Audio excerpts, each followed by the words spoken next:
The first item on the order paper is a motion in the name of the Chief Whip of the Majority Party. The Honorable, the Chief Whip. Honorable Speaker, I move that the House, notwithstanding Rule 29, which provides for the sequence of proceedings, give precedence before notices of motion, motions without notice, and members' statements to the debate on higher education transformation and introduction of bills by the Minister of Finance as they appear on the order paper. I so move. I now put the motion. Are there any objections? No objections agreed to. The Secretary will read the first order of the day. Debate on higher education transformation. The Honorable the Minister of Higher Education and Training.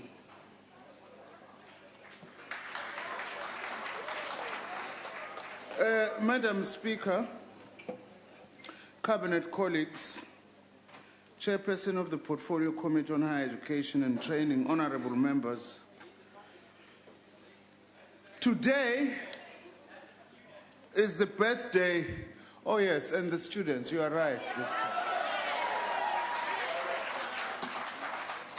Today is the birthday of our late giant, ANC President Ora Tambo, as well as that of the late Jabulani Mzala Nxumalo, ANC cadre and communist till the end. On this day, also in 1992, the then Deputy Chair of the ANC Midlands region, Comrade Reddy Khateb, was killed in an ambush in KwaZulu-Natal. I give this ministerial statement today in their honor and memory. My department welcomes the announcement by President Zuma that there will be no fee increase in the 2016 academic year in our universities. This has helped to bring to a close discussions and negotiations I had opened with all the stakeholders at the beginning of last week and earlier. This decision will bring the much-needed monetary relief, especially to poor, working class and lower middle class families with university students. I also welcome the show of unity and common purpose from the academic community, students, academics, support and management staff to demonstrate a commitment to making higher education more accessible. Unless key stakeholders take up the struggle for transformation, government alone will not succeed in these efforts. The meeting between the President and university stakeholders also agreed to take forward discussions on all other matters raised by the protesting students and workers. Perhaps the three most urgent are the issue of free university education, institutional autonomy and public accountability, and thirdly, bringing support staff at our universities back onto university payrolls and liberate them from labor brokers. Resolving these will build upon the many agreements struck at the Higher Education Summit that my department convened on the 15th to the 17th of October 2015 at eThekwini, at which Professor Pozzoli was a part. We as government are already working full steam on implementing our side of the President's agreement, and we believe the Vice Chancellors are too. We call on all students to stick to their side of the agreement and resume the academic programs in all of our institutions. And we wish to congratulate those students who have gone back to class after the agreement on Friday. Disrupting end-of-the-year examinations will have a devastating effect not only on our system, but also in the lives of thousands of individual students and their families. What is the nub of the matter we are dealing with here? The nub of the matter is that we are victims of our own successes as the ANC government. over the last 21 years. The funding allocation to universities from the fiscus increased by 30% between 2004-5 and 2015-16, from 9.8 billion rands to 30.38 billion. But between 1994 and 2014, we doubled the number of students in higher education. This huge increase saw larger numbers of poor students entering the university system.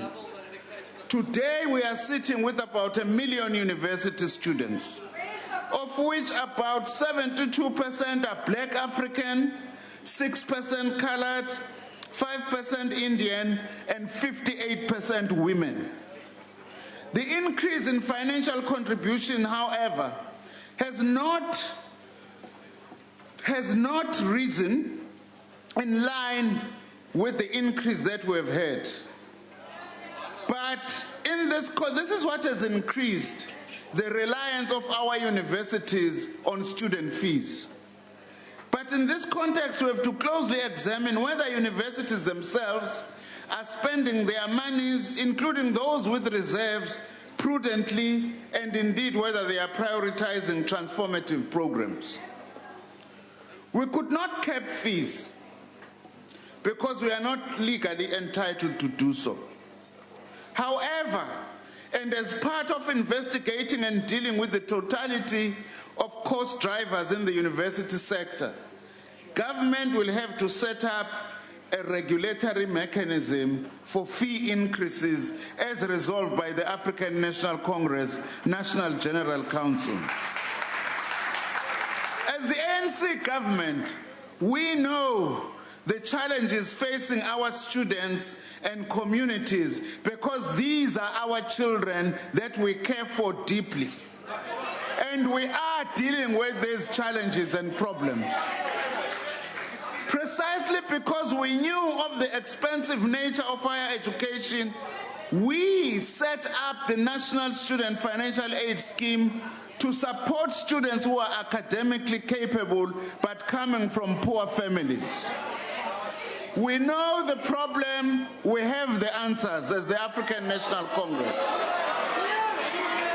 NSFAS provides loans upfront to poor students, interest-free for the duration of their studies, and converts a large portion of the loan to a bursary for students who successfully complete in the expected time.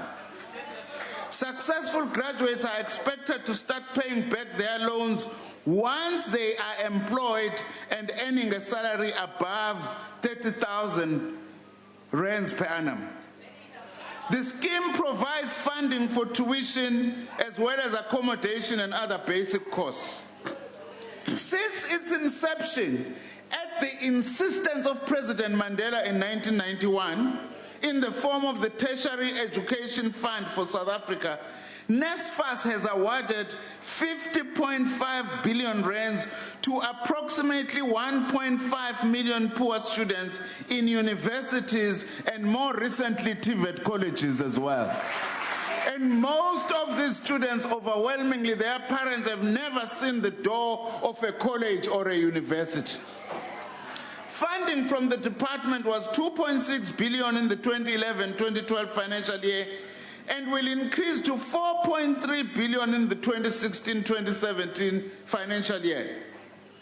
Allocations have increased from 578 million to 4.909 billion from 2004-5 to 2015-16, a 602% increase.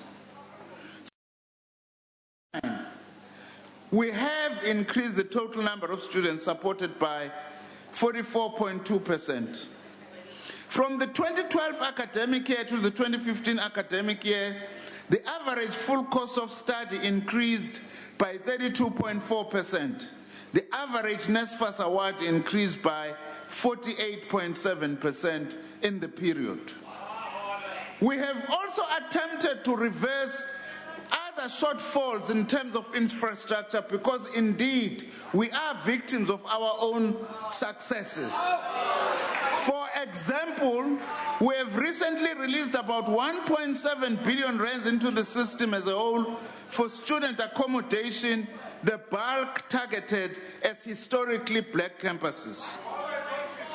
To implement the 2007 Polokwane resolution of the ANC on fee-free education for the poor, I convened a ministerial working group which reported in 2013.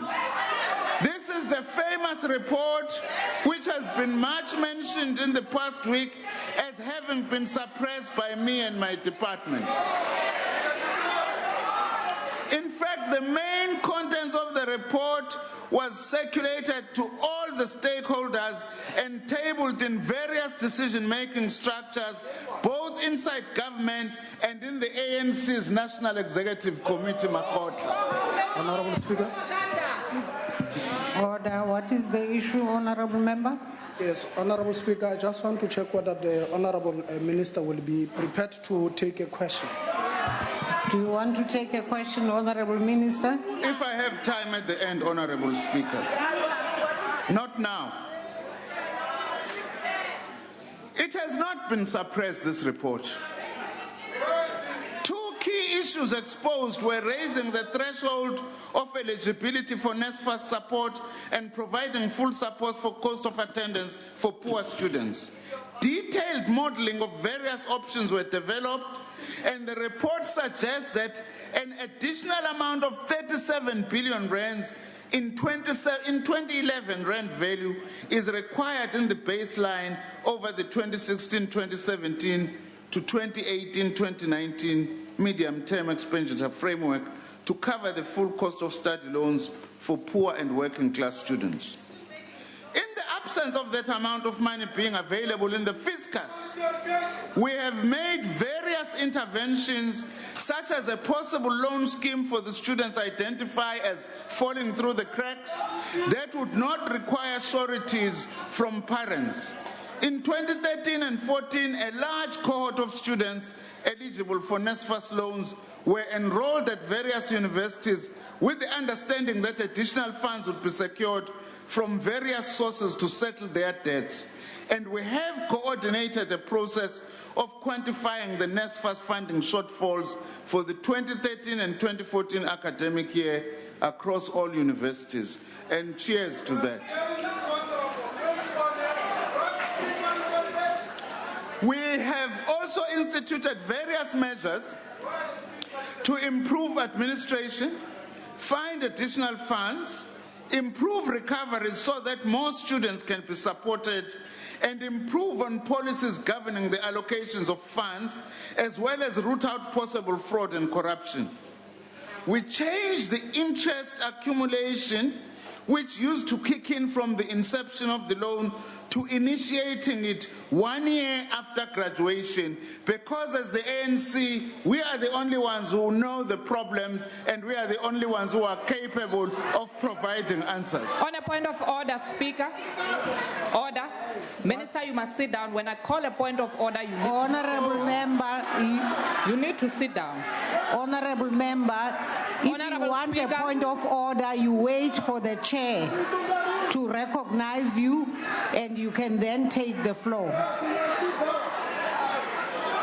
What's the point of order? Speaker, the minister must not take his podium and mislead the nation and this house. No, Honorable He Member, knows that's very not- well. That's not a that- point of order. He knows very well that what the ANC is having right Honorable now Member, is plan take after your plan. seat. The country needs free education. You Honorable must not Member. ever take a stand and mislead the nation. You are misleading us. Honorable Member, please proceed, Minister.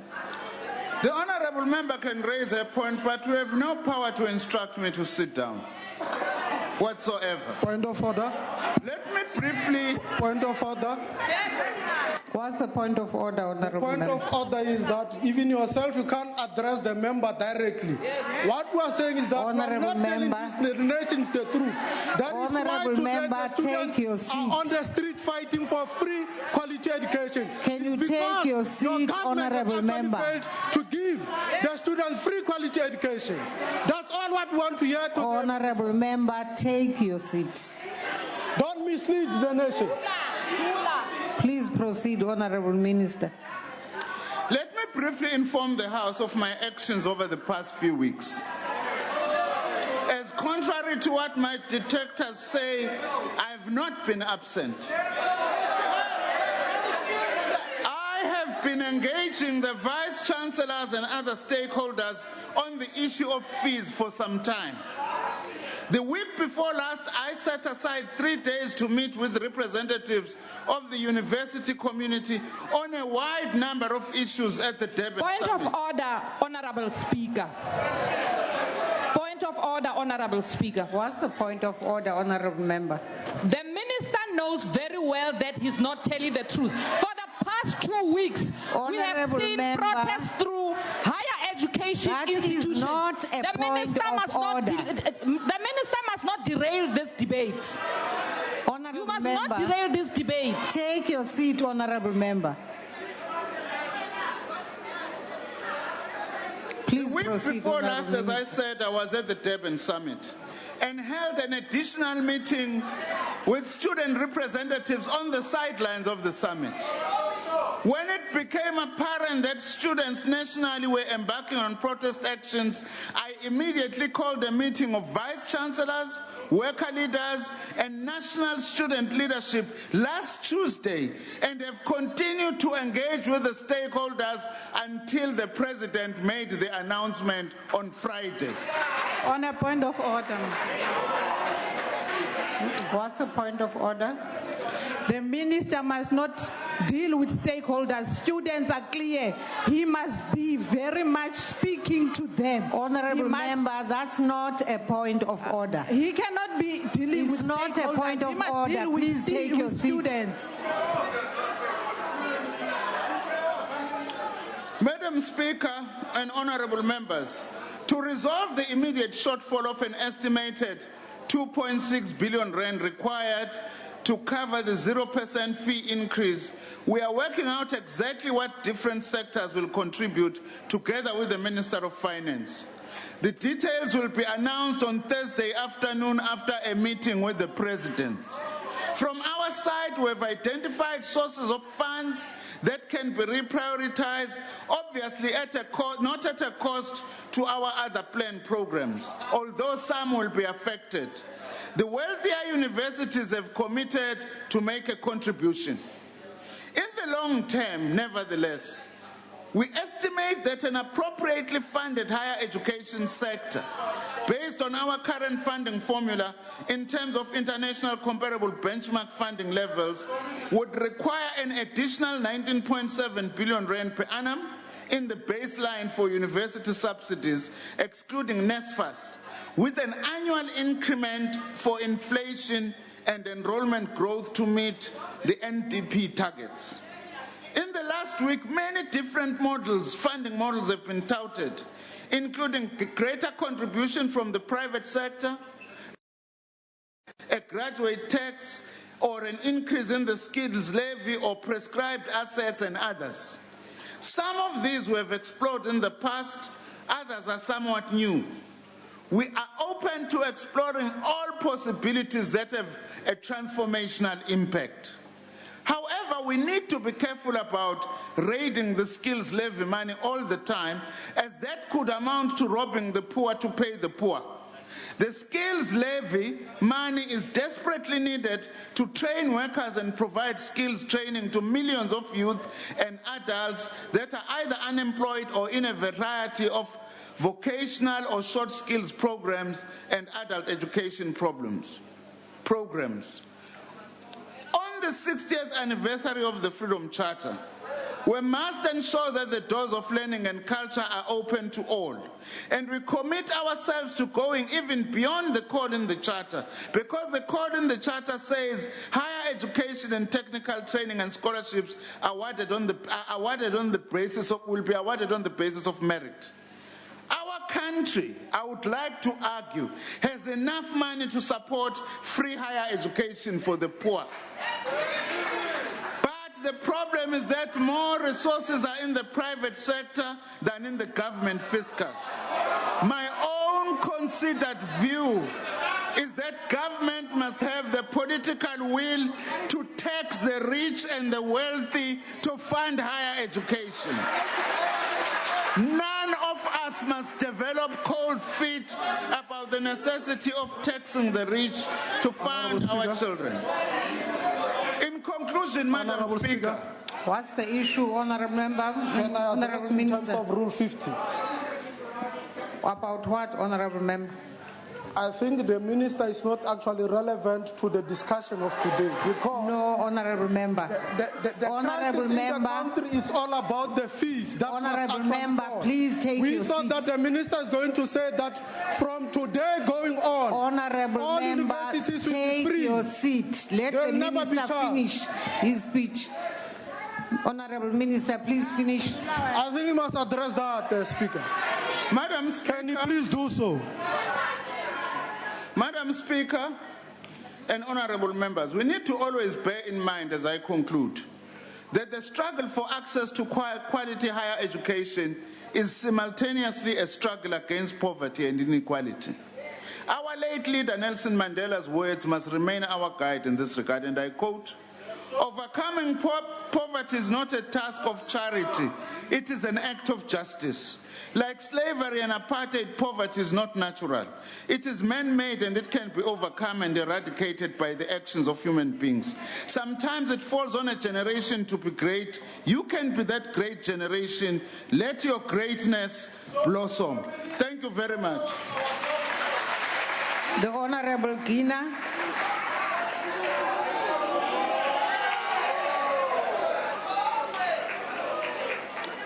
Thank you very much, Honourable Speaker.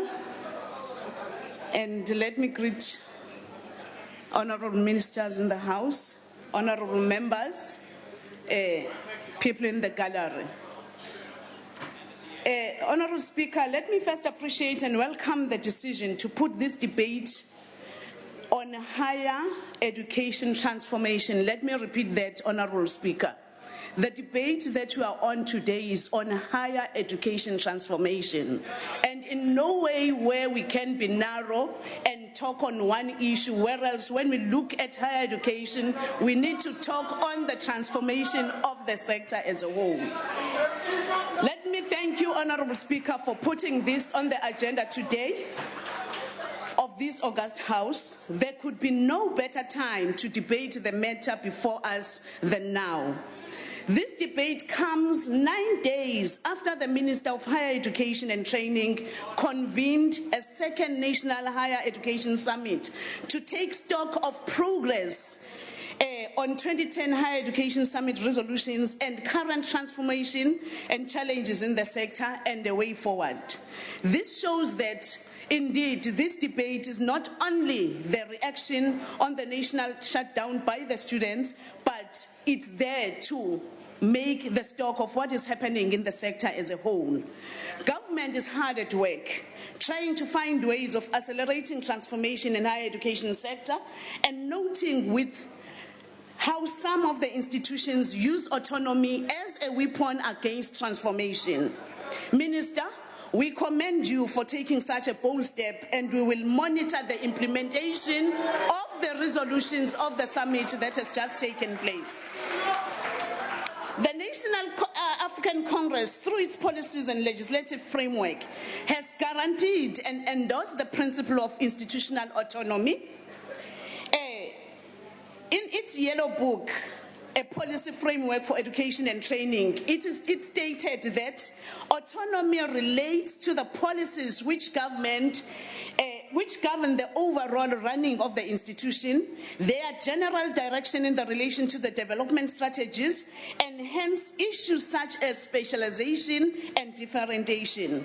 Higher education institutions must have a high degree of autonomy and determining their affairs balanced with the need for the monitoring, evaluation, and public accountability of the higher education system, especially in relation to redress of inequalities, quality of provision, and the efficient utilization of resources.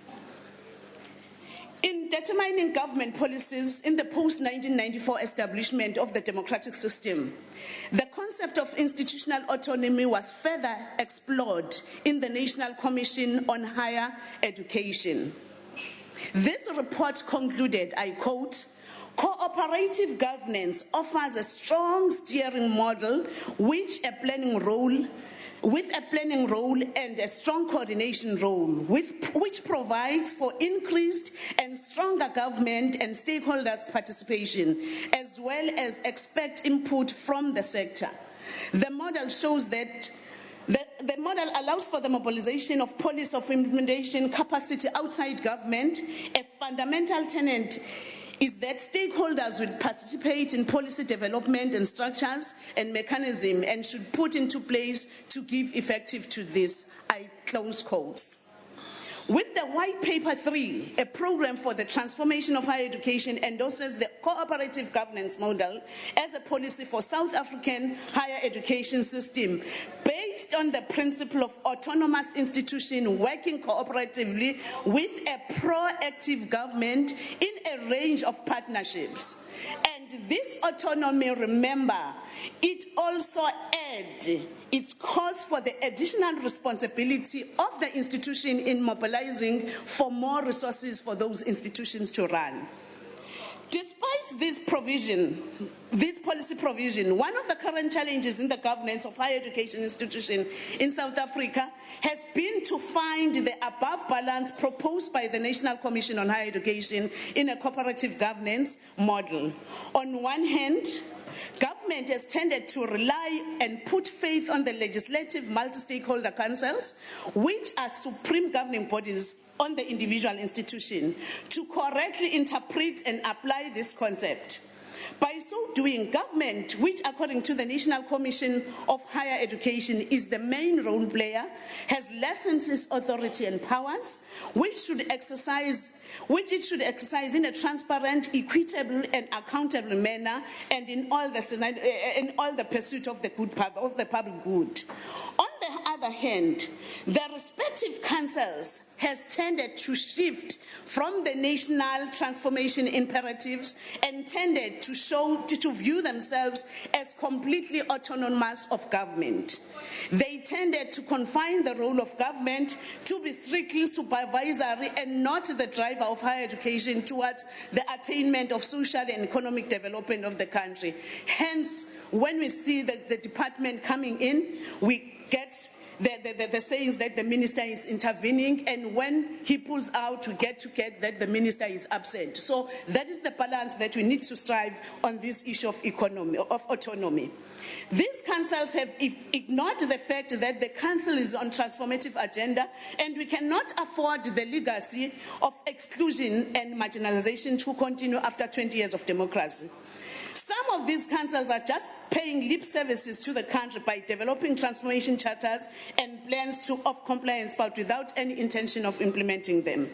There are many recommendations made in the report of the Ministerial Committee on Transformation and Social Cohesion and the elimination of the discrimination in the public higher education institution. It had to take students to develop a Leicester video to expose racism in universities such as Stellenbosch University, Roads Must Fall movement in the University of Cape Town, Open Roads at Rhodes University, to mention the few, to push transformation. Lectures are conducted in Afrikaans in some of these institutions to the advantage of the African-speaking student, while non-African-speaking are listening to the translative devices that are sometimes inaudible. In some cases, translators fail to translate some of the concepts, leaving the students to struggle on their own. This cannot be justified in this juncture. While respecting the right of African speakers to be taught in their languages enshrined in the Constitution, this right cannot override the right of other students who are non-African speakers to be given their fair opportunity to succeed in education. We must take this head on and call for immediate implementation of parallel medium, Minister.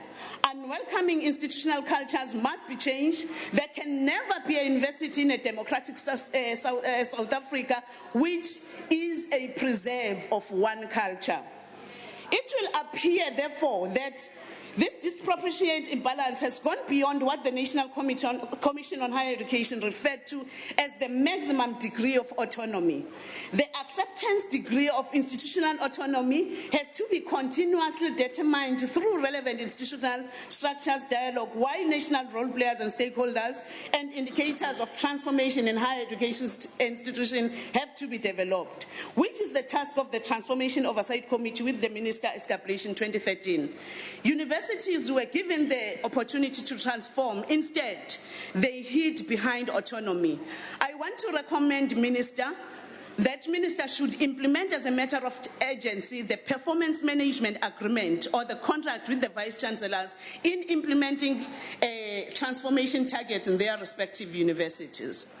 We trust again that through the Higher Education Bill that will soon be tabled in Parliament, we'll find a proper balances between institutional autonomy and public accountability, and that the government will exercise its power and the authority in a transparent, equitable manner. I thank you, Honourable Speaker. The Leader of the Opposition.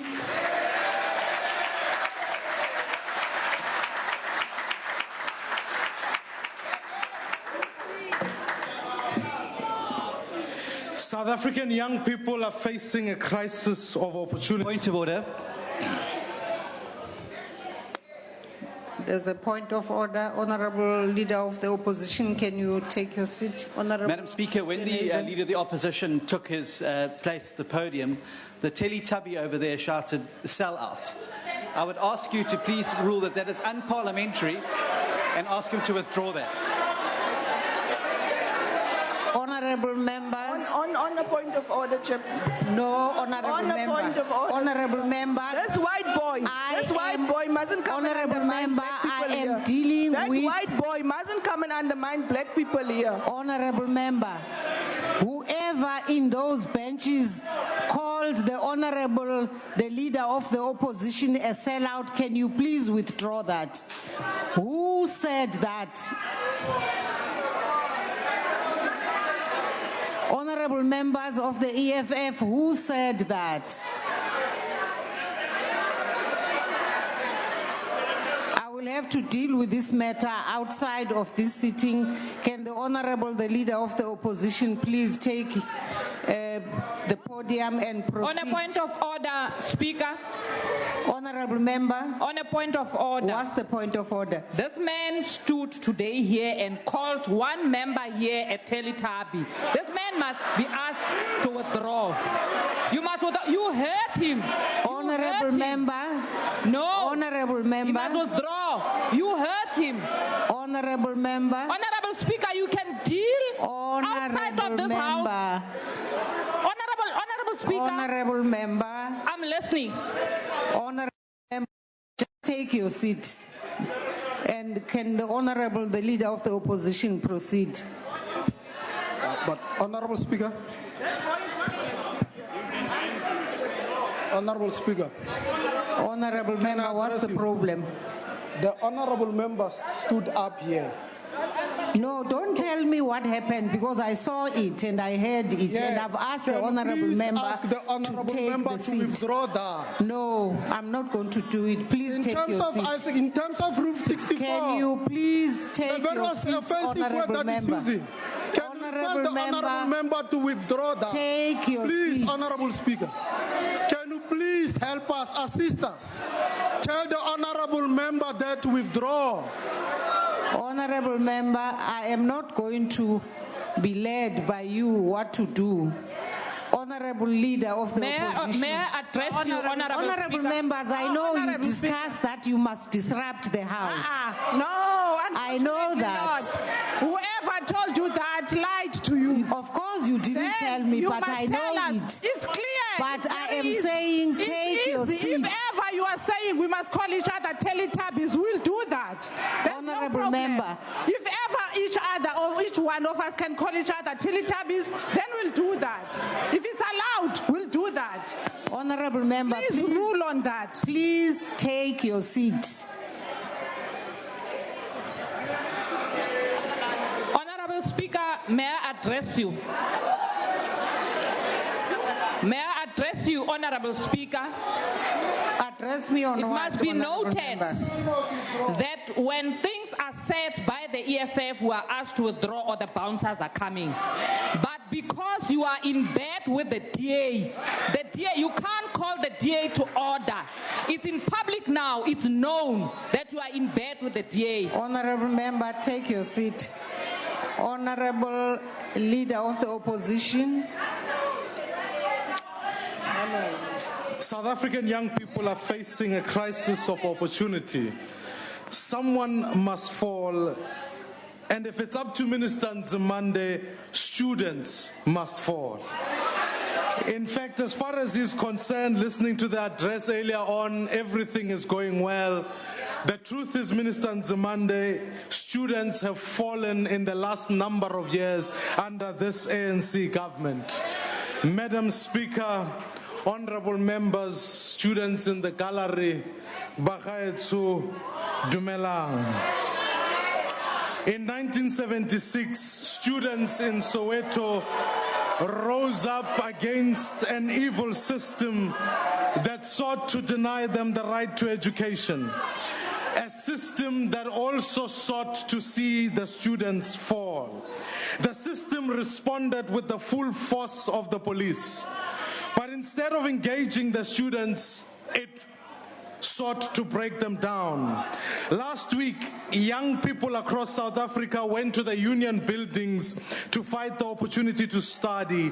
The vast majority went in peace to protest against the continued exclusion of particularly young South Africans from higher institutions of learning.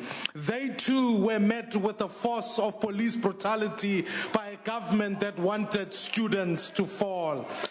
And I'd like honorable members to share a post by a mother who said to her daughter, if you march again, take a wet bandana with you.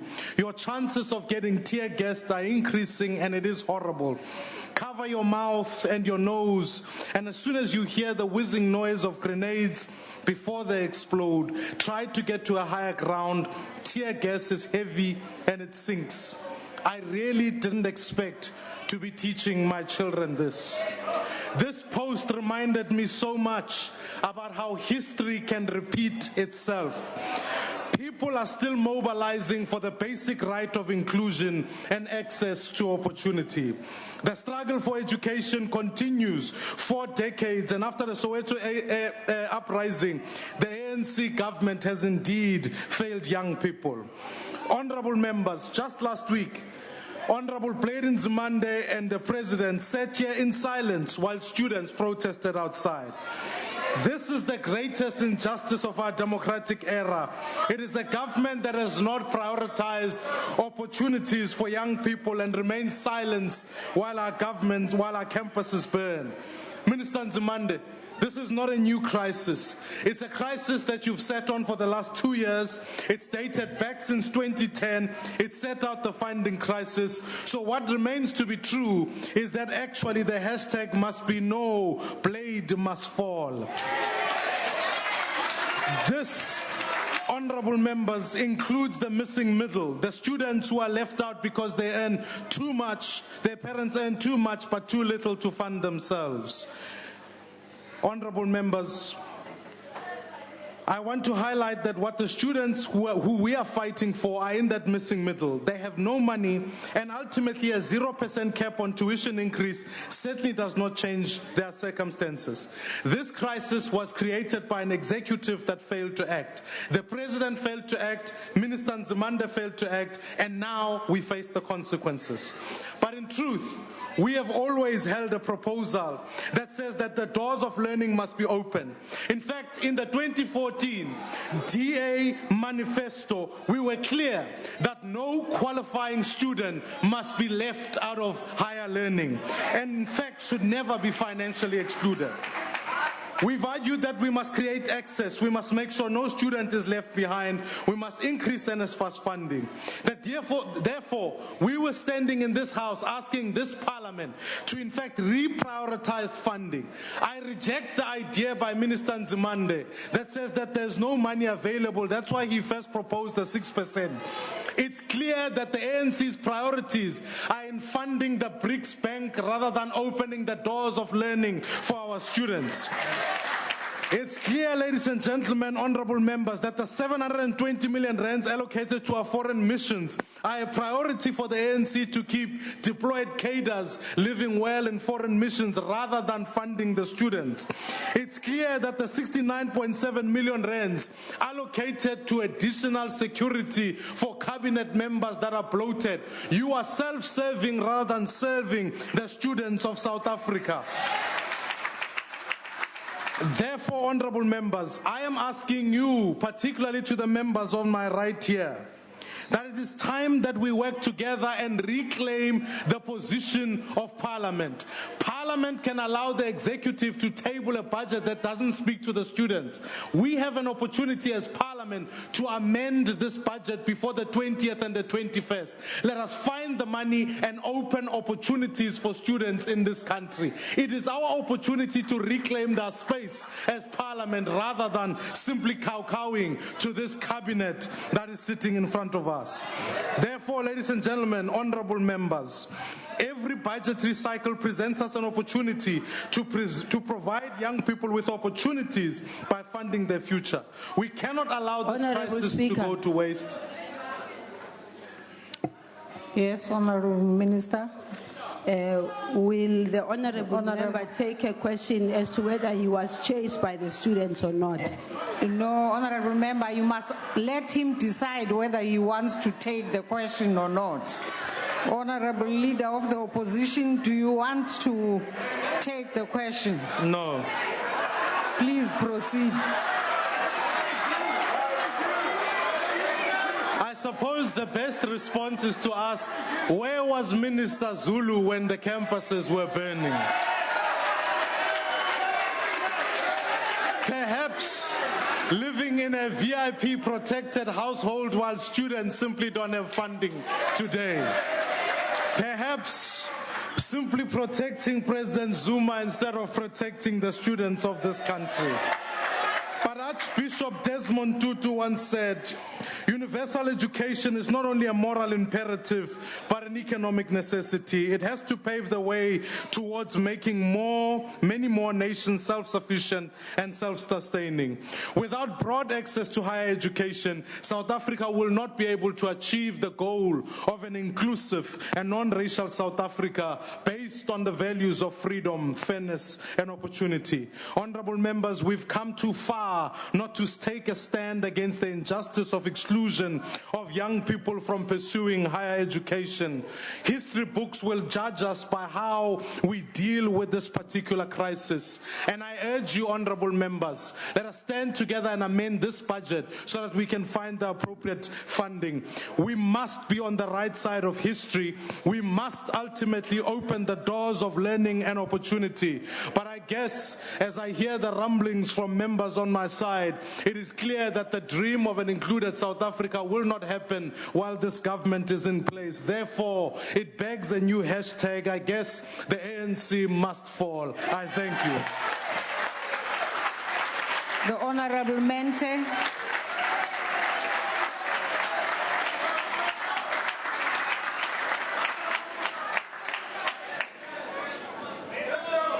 Honorable Speaker, the reality is that the courageous struggles of students from almost all institutions of higher learning in South Africa over the past 2 weeks, fees have not fallen.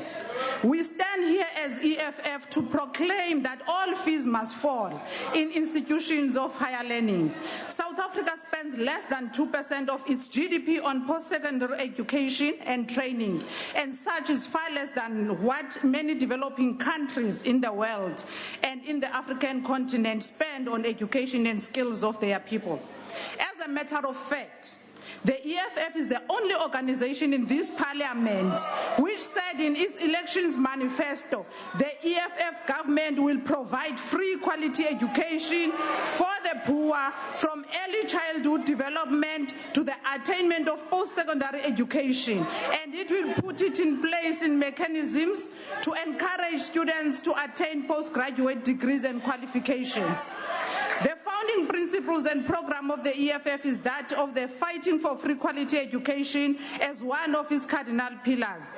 Since the beginning of this fifth democratic parliament, the EFF is the only organization which has consistently called for the provision of free quality education until higher education. In all our debates in education, our call has been that the state should introduce free quality education. And the ruling party, with other opportunistic political parties, rejected our demand and called for free education. Our call for nationalization of mines, banks and other strategic sectors of the economy has always been linked to the provision of free quality education.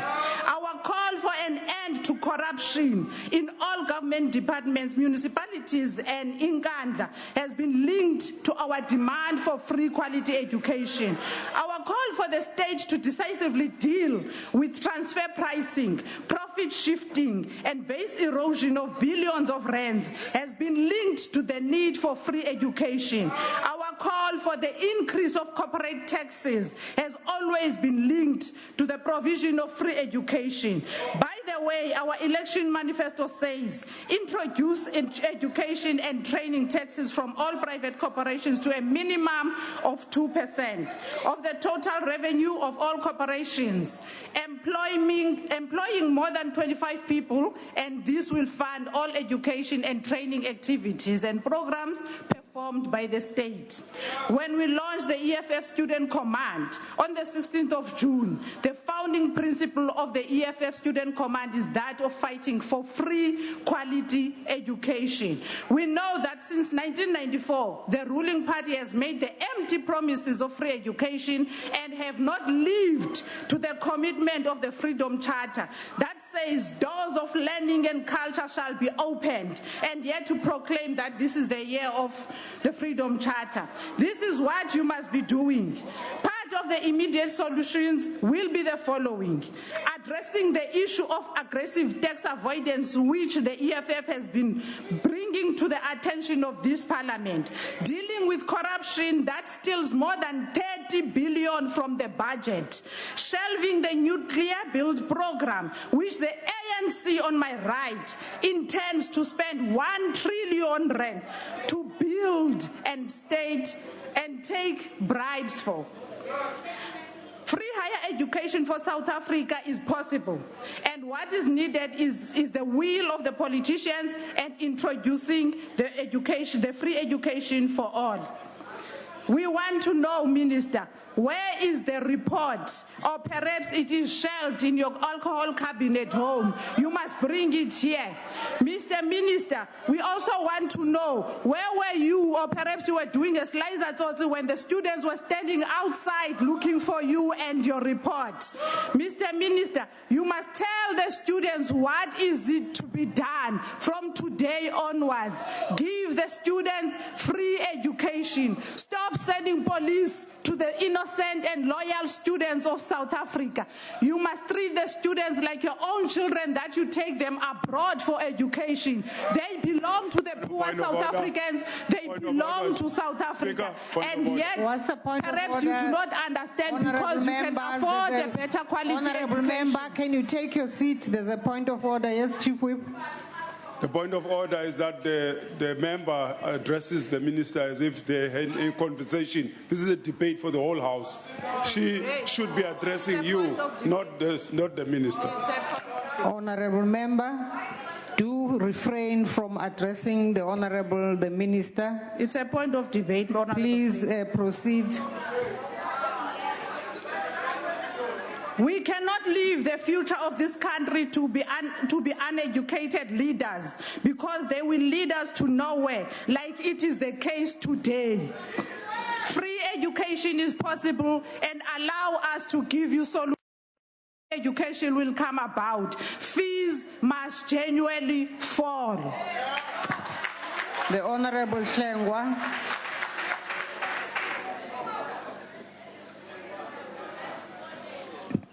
Honorable Speaker, the greatest single threat in any time of crisis is the lack or absence of leadership. And what we have come to witness over the past 2 weeks has been exactly that, an absence of leadership. Today we are called upon to debate transformation in the higher education sector. And of course there is widespread agreement which the IFP subscribes to that change and transformation in higher education is necessary for nation building, social cohesion and strengthening our democratic discourse underpinned by inclusivity and access. Such an agenda needs leaders who are fit for purpose. Since 2009, the Department of Higher Education and Training has been tripping from failure to failure, which culminated into the Fees Must Fall campaign over the past 2 weeks. In reality, the Minister of Higher Education and Training, Honorable Dr. Blade Nzimande, is not fit for purpose. He no longer enjoys the support and confidence of the constituency he has been deployed to serve. NSFAS is in a perpetual mode of chaos and remains largely untransformed, and thus being a big letdown for its intended recipients. Therefore, the Honourable Minister must do the honourable thing and he must resign. South Africa can ill afford to continue on this slippery slope of incompetence and failure. The nerve, cheek and audacity of the minister to quip that students must fall speaks volumes about the lack of seriousness he ascribes to the concerns of the students. And this must be condemned in the strongest possible terms. The Honourable Minister's gaffe was insensitive and indicative of a minister who is out of touch with and detached from reality. Furthermore, the utterances of the Deputy Minister of Police, Honourable Mekusoku, must be seen in the same vein of insensitivity, but escalated to a higher level of concern because on her watch, the police meted out brutal force against unarmed students, taking us right back to the apartheid style of policing last seen in 1976. Acts of violence and destruction of property seen during the past few days are totally unacceptable and gives the Fees Must Fall campaign hallmarks of chaos and not progress. To the Honourable Minister Zulangpet, and akwazi umuntu omdala ofana nawe ngathi ngiyabheda.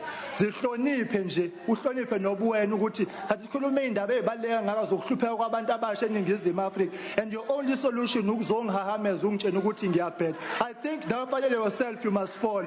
We are out of order ungqongqoshe wonke kahulumeni. Into loziphethe ngayo igculisi neze neze. Umdala kangaka uzothi ngiyabheda. Ungqongqoshe wonke athi ngiyabheda umdala kangaka. Unjani manje? Free education must be at the forefront of the benefit of the poor, and we must resist everything possible whereby education becomes for sale for those with deep pockets, leaving the poor, struggling and vulnerable, languishing in socio-economic conditions and a political wilderness where they cannot make their lives better. Fees must fall in the genuine sense of the word, and the 0% fee increment does not speak to fees falling. Sadalwa ngathi nje ingwanekwane imbudane abantu abasha abanikezwe imfundo yamahala njengoba befuna. Ngiyathokoza somlo. May I take this opportunity to appeal to the gallery not to participate by clapping. You are very welcome as our guests, and we would appreciate it if you just refrain from participating by applauding whoever. May I now call upon the Honourable Mncwabe. Honourable Speaker, honourable members, honourable ministers. The recent mass action led by students from institutions of higher learning across the country has sharply brought into focus the challenges and the lack of transformation in higher education. The mass action also brought into question the autonomy of universities and the role of government in the transformation of higher education. The major issues that were raised by students centered largely on fees and the cost of attending universities. the slow pace of transformation in universities, and racism which is still prevalent, either openly or concealed. The Constitution of our country provides in Section 29 that everybody has the right to basic education, and importantly also gives an obligation on government to make higher education progressively accessible within the limits of its resources. The student, Honorable Speaker, reminded the ANC government of this obligation. The government's announcement last week that there will be no increase in fees for 2016 is called comfort for the students who have risen up and asked for what is rightful theirs. Free higher education for the deserving is the ultimate aim which the students strive for and which we should all embrace. For when we invest in the higher education, we invest in the future of our country. Issues of transformation within many of the institutions of our learning are another concern which the students have raised. Not enough is being done to ensure that black academics achieve positions of seniority in our universities, nor the curriculum of these institutions reflective of the South African society at large. The National Freedom Party supports the call of students that our universities need to accelerate their transformation to become the truly reflective South African society. Racism, our bitter legacy of colonialism and apartheid, is still alive 21 years after we have achieved our democratic freedom. It is unacceptable that dignity of any South African should be impaired on the basis of his or her race. And this social evil must swiftly be rooted out whenever it is found. The NFP will encourage the students to continue to be vigilant and expose racism whenever they come across it. Finally, Madam Speaker, the NFP wholly supports the core demands of students. It is important that the government now reassess the low priority it has thus far given to the transformation of our education and make available the necessary resources to provide our deserving students with quality, free education. I thank you. The Honorable Kwankwa. Well, thank you very much, Madam Speaker and honorable members. We should all take a leaf out of the students' book, because during their protest they were able to rise above narrow sectarian interests to fight for a common cause, something which is becoming rarer and rarer in our national politics. The second lesson is that apart from other political dynamics that were at play, the rejection of political parties during the student protests, though strategic on the one hand, pointed to a yawning disconnect between political parties and voters on the other. Colleagues, it is clear that we have some soul searching to do. Coming back to the theme of today's debate, the United Democratic Movement supports the students' call for free higher education, and the reasons are as follows. First, government has room to eliminate wasteful expenditure in its departments, which runs into billions of rands annually, and to reallocate the money to tertiary education. Second, government should compel universities to be transparent about their cost structures and to identify opportunities for cost cutting. Furthermore, steps should be taken to ensure that institutions of higher learning are transparent about and accountable for their use of public funds. The Auditor General must get to a point where he audits the books of universities. Third, government should redirect some of the money that is sitting with sitters to higher education and to make free education a reality, as these sitters are increasingly becoming ineffective employment agencies for the ruling party and its cronies. Fourth, on transformation, Honorable Minister, ensuring access to higher education is only one aspect of a complex problem.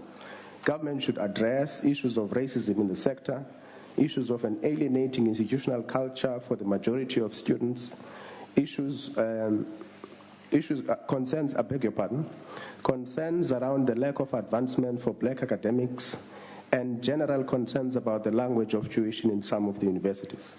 While still on the subject of transformation, Mr. Minister, I wish to ask you two questions. The first question, of the universities that have been placed under administration, how many of the administrators are black? The second question is, how many black consultants have been used by these administrators over the years? Fifth, we propose that the task team that has been established to look into the provision of free higher education be opened up to other civil society organizations and other relevant stakeholders. Fellow compatriots, the time for political blame game is over. We must now work together to put forward a comprehensive plan that will ensure through free education our children are able to escape the vicious cycle of poverty, unemployment, and inequality. Indeed, fees must fall. I thank you. The Honorable Mulder.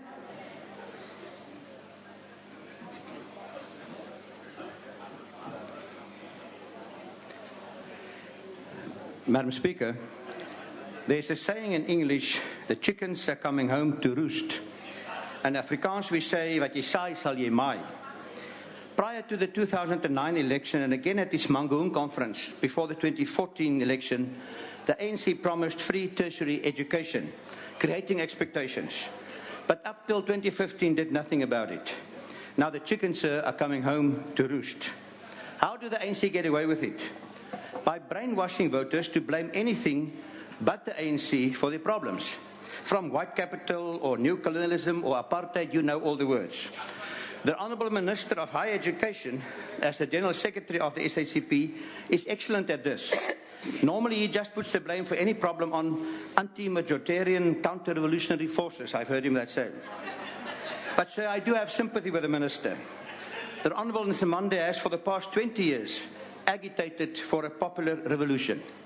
When it finally arrived, he was on the wrong side, the receiving end of trying to make it.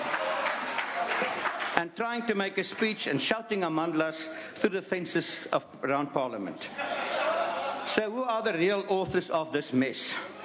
I must congratulate the students that this time they were not brainwashed or fooled.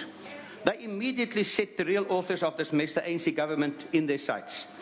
So they marched not to other places, to Lutuli House, to Parliament and to union buildings. The ANC initial feigned solidarity with the students, and the ANC's call on its members to join the protest did not fool the students. At Lutuli House, Jesse Duarte and Gwedi Mantashe still tried to blame the vice-rectors. That did not work. All that had succeeded was that the cry, fees must fall, went to ANC must fall at that stage. So in this campaign, fees with a rally call. But everyone knows that it's about a broader anger at the government which only makes promises and fails voters. Meneer, die Vryheidsfront Plus veroordeel geweld, studentengeweld, ook politiegeweld. Enkele politielede het onnodig geweld gebruik hierso. Ek dink omdat hulle so min was. Ek het egter self gesien hoe politielede geskop en getart is aan die ander kant. Meneer, toe die studente by die parlement deur die hekke breek, het ek die ANC-lede aan daardie kant van die raad dopgehou. Hulle het met groot en benoude oë gesit en gehoor hoe die studente al nader kom en die geskreeu kom tot by die deure van die parlement. Minder as 10 polisielede het voorkom dat die studente hier ingekom het in die parlement. Maar wat doen die ANC? Geen dank aan die polisie nie. The ANC's Moloto Mutapo said in a media release, we completely and outrightly condemn the heavy-handedness of police. The students presented no threat. Nou as dit waar is, dan wil ek vir die polisielede daar buite sê, en ek hoop hulle kyk by televisieskerms ons polisie. Volgende keer, as hulle weer hier aankom, dan staan julle op sy. Julle help die studente binne die parlement in. Dit is mos nie 'n threat nie. Ek sal hier binne vir hulle wys watter ministers en watter uiteindelik mense is die verantwoordelik is met wie hulle moet hulle ding doen. Sir, at the moment we all took part in that and we are also for fees as it is done and been done. We are grateful that the fees will not be increased. But the fact that the ANC has dragged its feet to address the problem has now created a financial untenable situation. I thank you. Honorable Likota.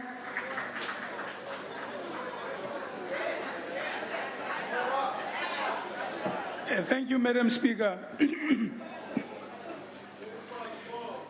Today, I think we must forget about a 0% increase. Because 0% increase next year means increase year after next. We don't want that. We want zero fees. When our forebears promised that the doors of learning shall be opened, for all. They meant that all the children of this country will have to have access to education without all this drama that's going on. Many of us followed our seniors into exile, onto Robben Island and other prisons with burning orders in search of the right to have the doors of learning opened. Having come to government in 1994, year in and year out, we have budgeted increasing amounts of money so that the doors of learning are opened for all the children of this country, black or white. That has not, today it stands at 6% of GDP, the money we budget. Now, the big problem here, why there's no free education now, which we should have been progressing to, is because the ruling party is mismanaging our funds, they are misusing public funds, they are not doing with it what we give them to do. At the end of the fourth democratic parliament, I stood here and I asked you, I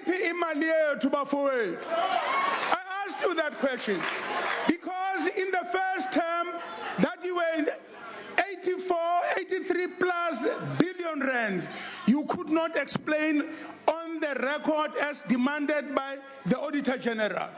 As we stand here, we are only 2 years in this term. As we stand here, you are already 62.7 billion rands into fruitless and futile expenditure.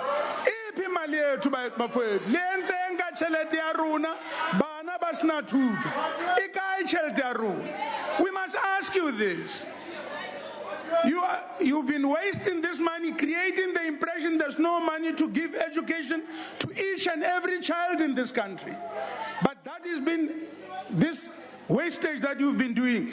All this money. But that is not all. By the way, that is not all. If there was any doubt in anybody's mind about this, the second issue is that we do not need, this country with 50 million people does not need a cabinet the size of the student body of the University of Limpopo. Member, your time is It's got to be reduced, and the departments must be cut down, so we divert money towards education. If we don't do that, there's no future for our children. Time has expired, Honorable Likota. The Honorable Kasim.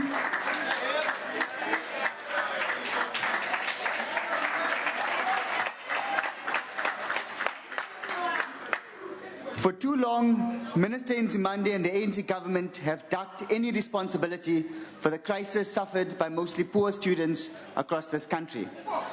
And whenever the legitimate anger of our students rears its head, the ANC's lackeys, namely SASCO, hastily turn it away from government and towards universities. It is no wonder that this blunt honourable minister, his reactions to students is crisis. What crisis? We have seen, Honourable Minister, these protests every year, and we have been a part of it. We have seen shutdowns longer than what we have seen in the past 2 weeks. Last year, during one such shutdown, the DA staged an all-night sit-in outside your offices. We then continued to warn you about the crisis snowballing and challenging you to commit that no student will be excluded. You laughed in response. Again this year, again you laughed. Now, as students finally ask a very legitimate question, who be Blade? And chant, Blade must fall. And yet again you continue to laugh, cruelly chuckling, students must fall. You and your government's day of reckoning has come, and yet you remain oblivious like a frog in a pot of boiling water. Indeed, the ANC's call to join the students to the union buildings, busing in students and throwing around T-shirts is not only hypocritical, but insults the intellect of the South African electorate by being disingenuous. We see you marching against yourselves. Did you not think that we'd notice that even you think you are failing? And I find it quite strange that in this entire debate, not a single ANC member of the Portfolio Committee of Higher Education and Training is even trusted to speak at this platform. I have said it before, and I'll say it again.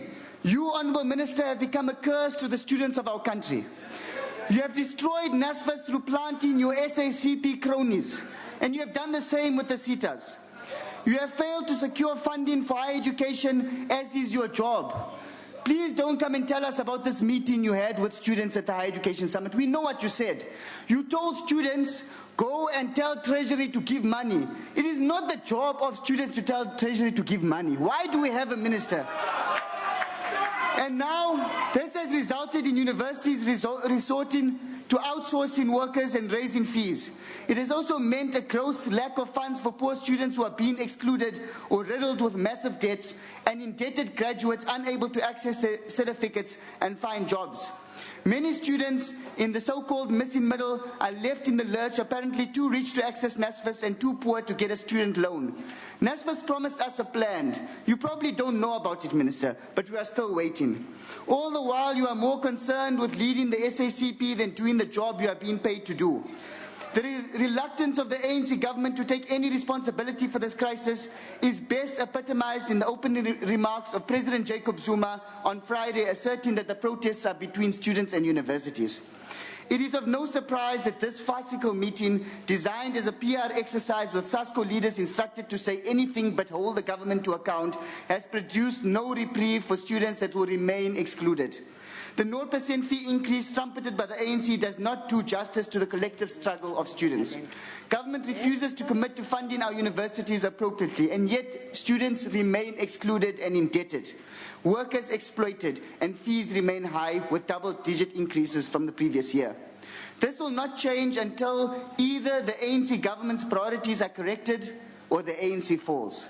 Since leadership is beyond your government, let us provide it for you. Number one, shuffle Honorable Blade out. The SACP can have him all to themselves. Increase the state subsidy to universities and NSFAS to support poor students up to a postgraduate level. Convert NSFAS into a bursary upon completion of a student's studies. Provide state sureties for those students who cannot access financial aid but require a student loan.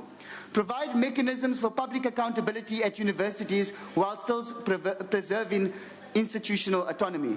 Scrap the bureaucratic seaters and ensure that the skills money are better served to skill our people. Higher education and training is the best investment a government can make. And let me assure you of something for those on the right-hand side of this house. The fees will fall. The only question is, what will fall first, the fees or the ANC government? The Honorable Mkongi.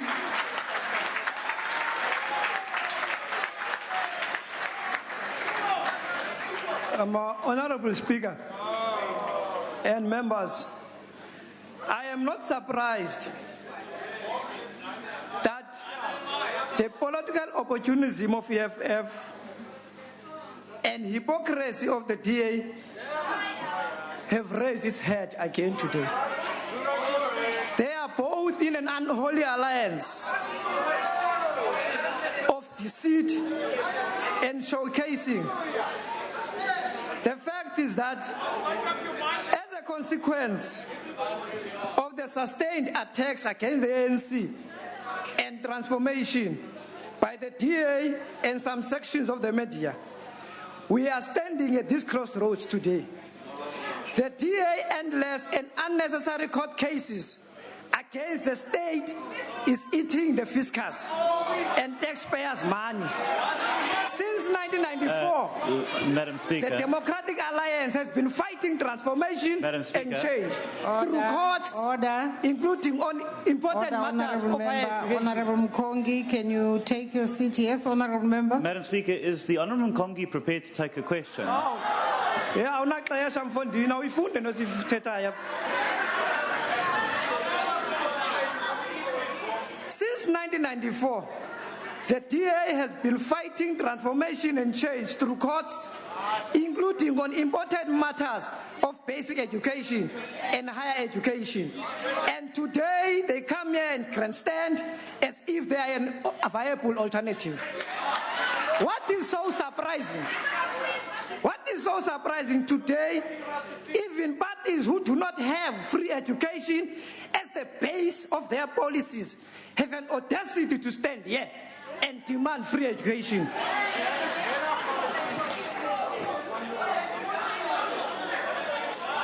One of the important achievements of the 2015 student struggle was the unity of the students themselves, especially the non-racial significance of the marches and protests. This should be welcomed. It should be said, though, that we have also witnessed the emergence of anarchists and hooligans who are tempted to hijack these noble struggles of students for criminality and criminal actions, wherein both the public and private property became targets of these charlatans. What is the point of order, Honourable Member? Honourable Member Mkongi, please take your seat. What is the point of order? I just want to check whether the Honourable Member will be prepared to take a question. No, Honourable Member. A point of order is a point of order. It's about procedure. It's not about a member taking a question or otherwise, but he doesn't want. We are aware that some opposition parties and foreign countries who are opposed to the cause of the South African people and the ANC have taken to themselves to finance anarchy and hooligans in South Africa. They are funding and financing some sections of youth and students to cause chaos in this country. Therefore, we call on all young people, especially our students, to be vigilant during these trying times. We know that these foreign forces are using some sections of desperate students, giving them money not to write exams. They are mobilizing for arcanism and hooliganism to emerge and therefore destabilize our hard-won peaceful democracy. It is against this background that we need to remind all students that students are members of society before they are students. Their aspirations are intertwined with the strategic interest of the nation. Their challenges cannot be divorced from the collective aspirations of the broader needs of society. Their defeat in their conduct of a revolution and the masquerade of victory is a threat to progress and defeat of our collective drive for a better life for all our people. Therefore, students should never betray the moral standard of which our people expect of them to observe. They should not be tempted to conduct struggles that are going to undermine the overall victory. Students of our country must not allow themselves be used by foreign hooligans and foreign institutions to destroy and destabilize our country. It is not in their immediate and future interest to do so. Having said that, allow me to take this opportunity to remind the nation. Point of order. What's the point of order, Honourable Member? The Honourable Member must never undermine the student and say that they've been used. Honourable Member, I think it's totally out of Honourable Member, order. that is not a point of order. It's not a point of order. Honourable Member, a point of order is about procedure here in the House. Please proceed, Honourable Mkongi. Having said that, let me take this opportunity to remind the nation that the struggle for better and free education in South Africa is not a new phenomenon of the 21st century. This struggle is an epitome of the generations of the struggles of young people in South Africa since the birth of the African National Congress Youth League in 1944. Which, why we can boldly say today that the ANC know the problems and the ANC is dealing with the problems. In fact, all the generations following the 1994. Point of order, Speaker. What's the point of order? If the ANC knew problems of students long time ago, would have never had protests for Honourable 2 weeks. Member, So the that ANC is must not not a come point here of and order. grandstand. You are grandstanding and you know it. Honourable Your Member, that's government not is a point of incompetent. order. Proceed, Honourable Mkongi. In fact, Speaker, all the generations following the 1944 generation of youth made did their generational mission to deal with the problems of our country. These generations of militant young people in this country could not achieve free quality education under the apartheid colonial regime. They knew that they will never achieve it under the apartheid and colonialism. Their role was to strengthen the hand of the African National Congress in the struggle to defeat the apartheid colonial regime as a guarantor to free quality education for all. As a matter of fact, on 14 December 1943, the ANC adopted African claims. I quote, "The education of the African is a matter of national importance that requires state efforts for its proper realization. The magnitude of the task at hand places it beyond the limits of resources of the state, missionary, or private endeavor. The right of the African child to education, like all of other child in society, must be respected and recognized by the state. The African child is subjected to serious educational, political, economic disabilities and discrimination, which are chief cause of their apparent slow progress," close quotes. Thus, since the capturing of the beachhead in 1994, the ANC has put in place laws governing higher education system in this country as an instrument to realize the above-mentioned commitments made by past generations. The ANC, as the leader of society, is therefore called upon to take the nation on board to fulfill this mission. This is a collective task of all South Africans. It should be observed by all sectors of society. It is not only an ANC task to fulfill a generational mandate. If you don't fulfill this mandate as a nation, the democracy we've built since 1994 could be in danger. It should be communicated that since 1994, some government policies for change in higher education has been met with fierce opposition and resistance from some sections of academia, of university managers, especially by historically white institutions, in partnership with some sections of print white media. Some political parties in this House has made their business to fight transformation in all its forms. As a result of the lack of transformation and the systematic introduction of exorbitant fees at these institutions, our students had to be left with no option but to resort to go to the streets to call for fees to fall. These students are correct because they are not even consulted by vice chancellors. The ANC and government did not increase fees. Fees were increased by university management. Therefore, the continuing commercialization and commodification of public universities by university managers in South Africa is a daunting challenge. It needs to be attended to. By the way, it is a conscious intention to deny access and limit the state hand on matters of higher education provision. Some vice chancellors and university managers have become a law unto themselves. They do not respect the will of the people. Thus today, we are called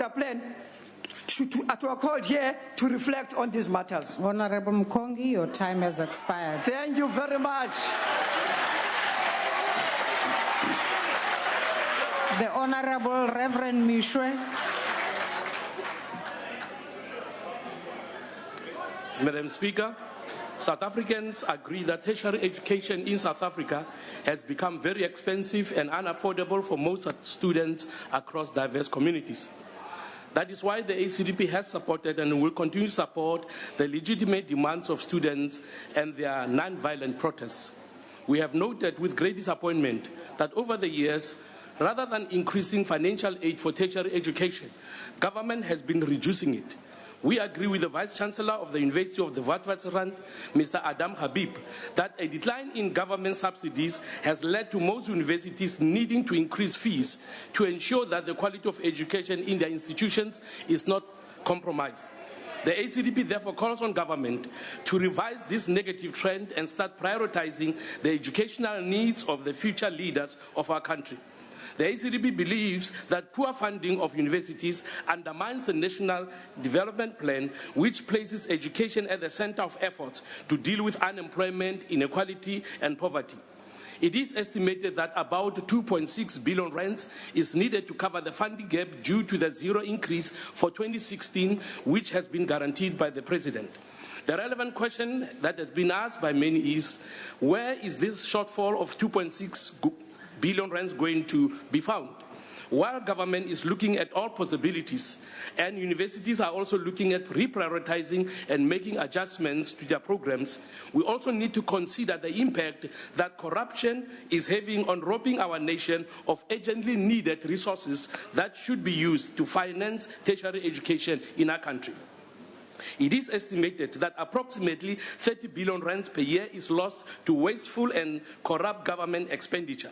If this figure was recovered, it would cover not only the shortfall, but would also fund free quality tertiary education.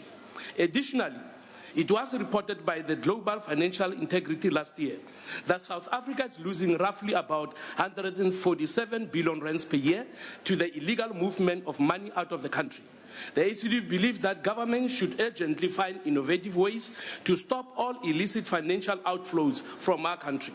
These illegal outflows, together with funds lost through corruption, are monies that, if recovered, could be used to give our students the best possible education, while ensuring that their qualified and experienced lecturers receive competitive salaries for the work they are doing. Despite the success of the free fees must fall protest, there are some who unfortunately want strikes to continue until free education is guaranteed. This does not bode well for students who want to write their exams and for those who hope to graduate this year. The ACDP would like to echo the voices of those calling for all students to write their exams and encourage those expected to graduate to do so. This will ensure that this academic year is not lost and that 2015 ends on a high note, which is justice and affordable education for all university students in our beautiful country. Thank you.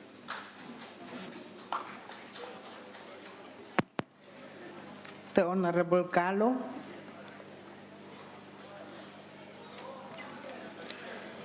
Honorable Speaker, the AIC have been founded by the poorest of the poor people from the rural households of Matatiela on 12 December 2005. After having been disappointed by the old liberation movement in this country, mostly for not keeping the promises this movement is making to the people of this country year in, year out during elections. Free quality education should have been the first priority of the democratic government post-1994.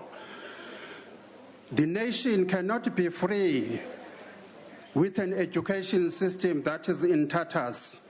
This country was led by value-based leaders like Fidel Castro in Cuba, it would have covered a lot of ground in terms of education and social transformation.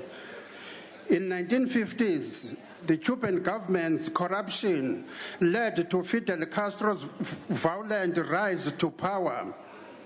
And the day of the victory of the Castro's revolution, led by Fidel Castro himself, in 1959 led to the establishment of the present government in Cuba. Since 1961, the education system in Cuba is 100% subsidized by the government, meaning that Cuban students at all levels can attend schools for free. The Cuban government has been investing a substantial part of its budget into education for many years. Cuba is a communist state. Honorable Minister, are you not a red communist? That is the question. According to a 2014 report by the World Bank, Cuba has the best education system in Latin America and the Caribbean, and the only country on the continent to have high-level teaching faculty. South Africa can do the same if the political will is there, Honorable Speaker. Otherwise, the introduction of free quality varsity education for the poor in the rural households is feasible. We must not be told that Rome was never built overnight. We are tired of those political cheatings. We want action in this regard. The AIC would advise the President to downsize his cabinet by 50%. That will save a lot of taxpayers' money, and the money could be invested in education. Reduce the number of provinces into 4 and save plus minus 10 billion each financial year. Any profit generated from government-owned entities like ESCOM, Transnet, etc. must not pay fat bonuses to CEOs. Thank you. Honorable Hlowama.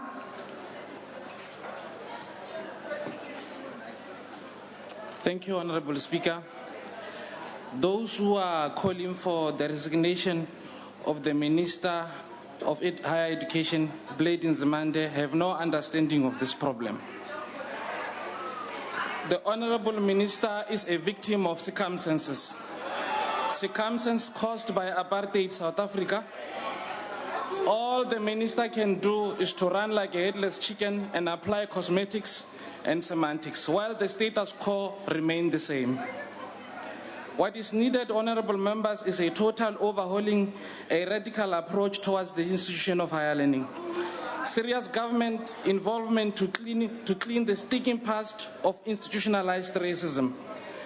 Education that still make our people to feel inferior.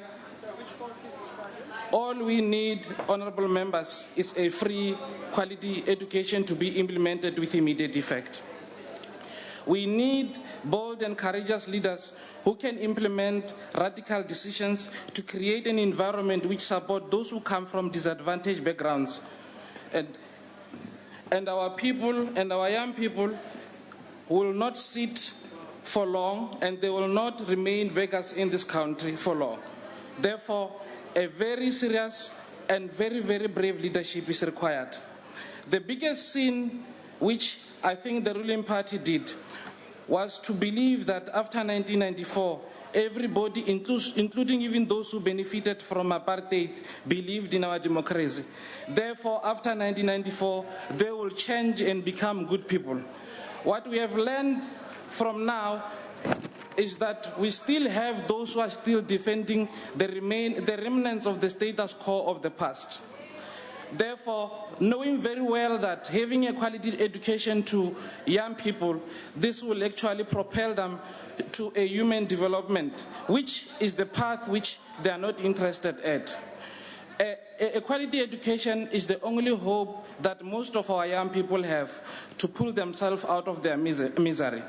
Free equality education is the only answer, period. And then we as Arang SA, we say the private sector must pay half, and the time of nursing and begging the private sector must come to an end. I thank you.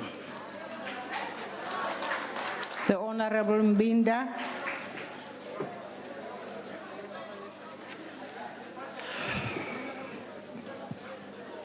Honorable Speaker, the of Azania, it has always been our belief that education should be free to all, and we have been very consistent on this.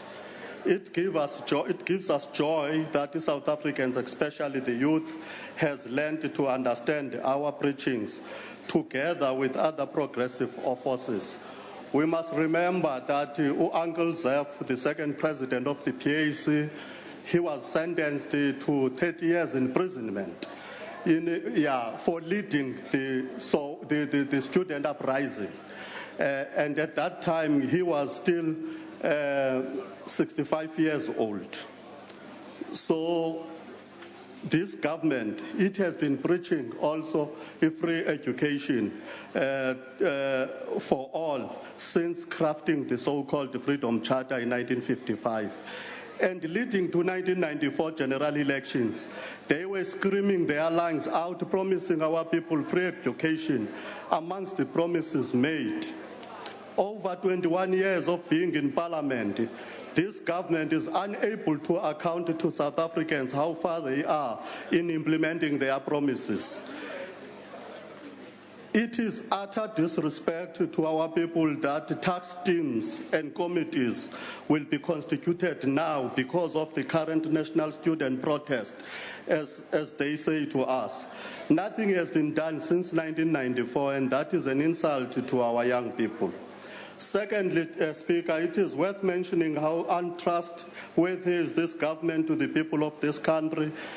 There is a false norm that South Africa cannot afford a free education, and it's popular within the circles of the ANC. And our concern is, when did they realize that education is not affordable? Was it before 94 or was it after 1994? The reason is that it seems we cannot afford free education is the fact that we are not in charge of our own economy as South Africans. Section 25 must be repealed because the Constitution on its own is holding the nation at ransom. We must be in full controls of our mines, farms, economy, and all other strategic means of production. And the profits we make there will be more than enough for us to offer our youth with free education. Tax invasions by these multinational companies, corruption, you see, they amount to trillions that can be pumped into attaining free education. The usage of luxury and extremely expensive vehicles, hotels, and so forth. President Zuma and Nkandla expenses are too much for us to tell children that there is no money to go to school. The monies that we are using, Deputy President, to buy buffaloes for millions and building retirement homes for hundreds of millions, and tell kids that there is no money, otherwise abantwana will laugh at us. So students are correct to demand what was promised. Let's stop calling Amapolisa and run away from realities. Indeed, if fees must fall now, not during our lifetime, they must not confuse you about our lifetime. Linda, your time has expired. Honorable Godi.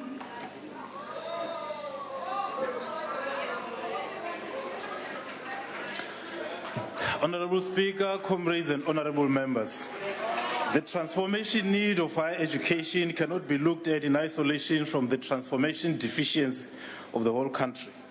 Like the mine workers uprising in 2012, the student activism is sending a loud message that the consensus of 1993, which had not substantively changed the apartheid social pecking order, resting on the shoulders of the suffering African people, has run its course.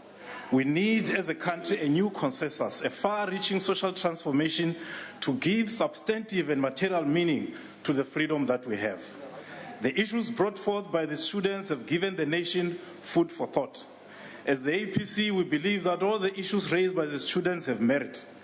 The African people constitute 80% of the population of this country, but this is not reflected in the culture, curriculum, template of knowledge production, staff and administration in many universities. The APC believes that free education at tertiary levels is possible and desirable. There is need for serious reprioritization of our spending patterns, curb corruption, waste, duplication, and maladministration. That is what government must do. What about the private sector? About 70% of this country's economy is in the hands of the private sector. At best, the capitalists have been indifferent to progressive change. The APC believes that government should increase greatly its stake in the economy to create jobs, reduce inequality, and generate the necessary resources to fund social services like education. The APC believes that education from primary to tertiary level must be strongly regulated to ensure that tertiary institutions are in line with national goals. Autonomy of tertiary institutions needs to be reviewed. We need greater public accountability on how funds are used, whether their priorities and spending patterns are prudent and economic. We need a new paradigm away from capitalism. For under capitalism, everything is commodified, including education. Yes, fees must fall, so must capitalism. Thank you. The Honorable Bozzoli. Madam Speaker, through you I direct my comments directly to members of the ANC. Today should be a day of accountability for what has happened to higher education, and your party is accountable. You have done to universities exactly what you did to ESCOM. When you first came into power, you respected universities. Your Higher Education Act of 1997 praises university autonomy, creativity, and research. Our first three presidents had a love of ideas and an admiration for intellectuals. But you also wanted to dominate universities. It was part of your overall agenda of controlling the commanding heights. But that pesky university autonomy that you had put into the Act was an obstacle. So you went behind the scenes and manipulated the appointments of vice-chancellors, and today you have an almost tame cohort, in spite of your complaints, and you interfered in councils. You did this with the support of your shock troops, the Amaleiters of SASCO. You mobilized the pain and hardship of the poorest students and used them for your own ends, to build the ANC and to extend control over universities. The student leaders were rewarded, as you will see around you, with government posts and memberships of parliament. But the shock troops themselves, the majority of poor students, remain poor. You doubled the number of students in universities, worthy indeed. But you did so with no regard for the quality of the education they were getting. You used universities as places where the youth could be parked and their energies channeled away from you. After the Malema-sponsored election of President Zuma, your respect for universities diminished to vanishing point. The president today thinks they are expensive, unpatriotic places full of clever blacks. Vice-chancellors can be publicly humiliated with barely a squeak from you. There is a whiff of the Cultural Revolution about. And funding, while you threw money at grandiose projects and the bill for corruption grew exponentially, the funding for universities fell in real terms by 30%. Your Higher Education Act failed here. It did not define the levels at which universities must be funded. You commissioned formal inquiries into funding, and all of them said it was a crisis waiting to happen. You ignored them. Minister Nzimande, your self-congratulatory speech here is not appropriate for this occasion. So universities were subjected to constant protests year in and year out, mainly about funding. They included looting, vandalism, the burning of buildings, and intimidation of staff and students. And we still see that today. You could turn these protests on and off, usually for a price from universities. And this was actually done, according to the Wits students, this week. The protests there were turned off by the ANC.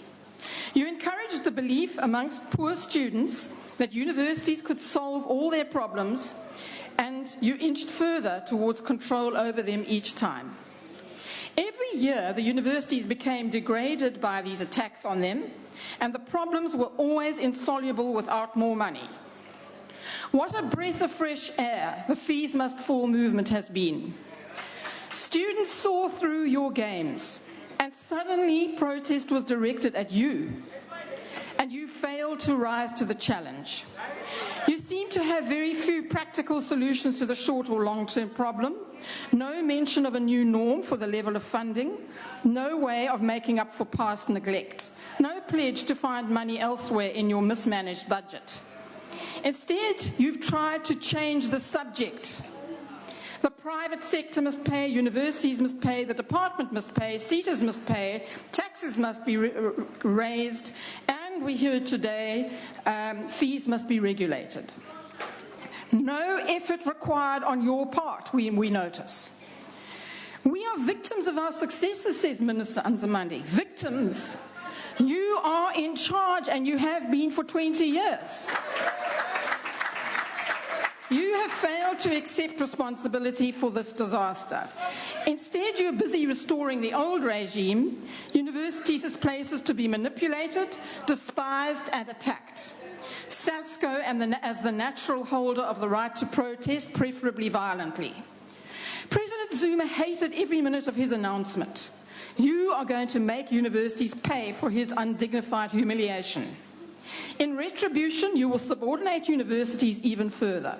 You dislike the fact that no matter how much manipulation you used behind the scenes or mayhem you caused, universities have not been bent fully to your will. And so you now attack university autonomy, as F.W. de Klerk did in 1982 when he was Minister of Education. You encourage students to believe that this would be a solution. It would not. It would not magically supply more funding. It's a millenarian dream, like all your dreams of nationalisation are. The DA will do everything in its power to prevent the destruction and decay of universities and protect their autonomy. Those who love education are disgusted at your thoughtless lack of care for these precious national assets. Thank you. The Honourable, the Deputy Minister of Higher Education.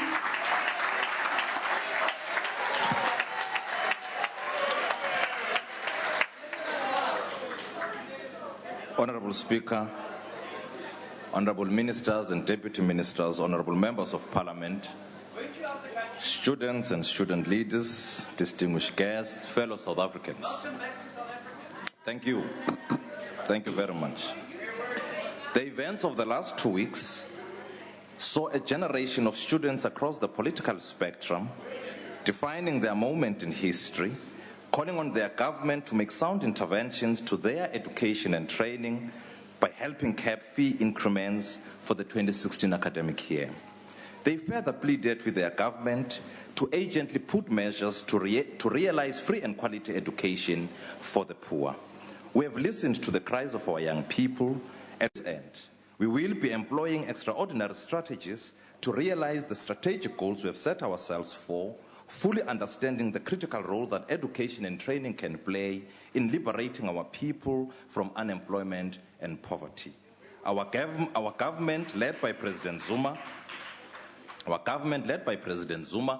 did not hesitate in putting short-term measures in dealing with the plight of students, because we remained inspired by their zeal and commitment, as they almost emulated the determination of the 1976 generation to succeed in their struggle and bring about a turning point in our country's higher education system. At the same time, we must admit that all of us have been humiliated by a small number of young people who had sought to hijack this noble struggle of students and allowed themselves to lead criminal attacks against the state and its institutions.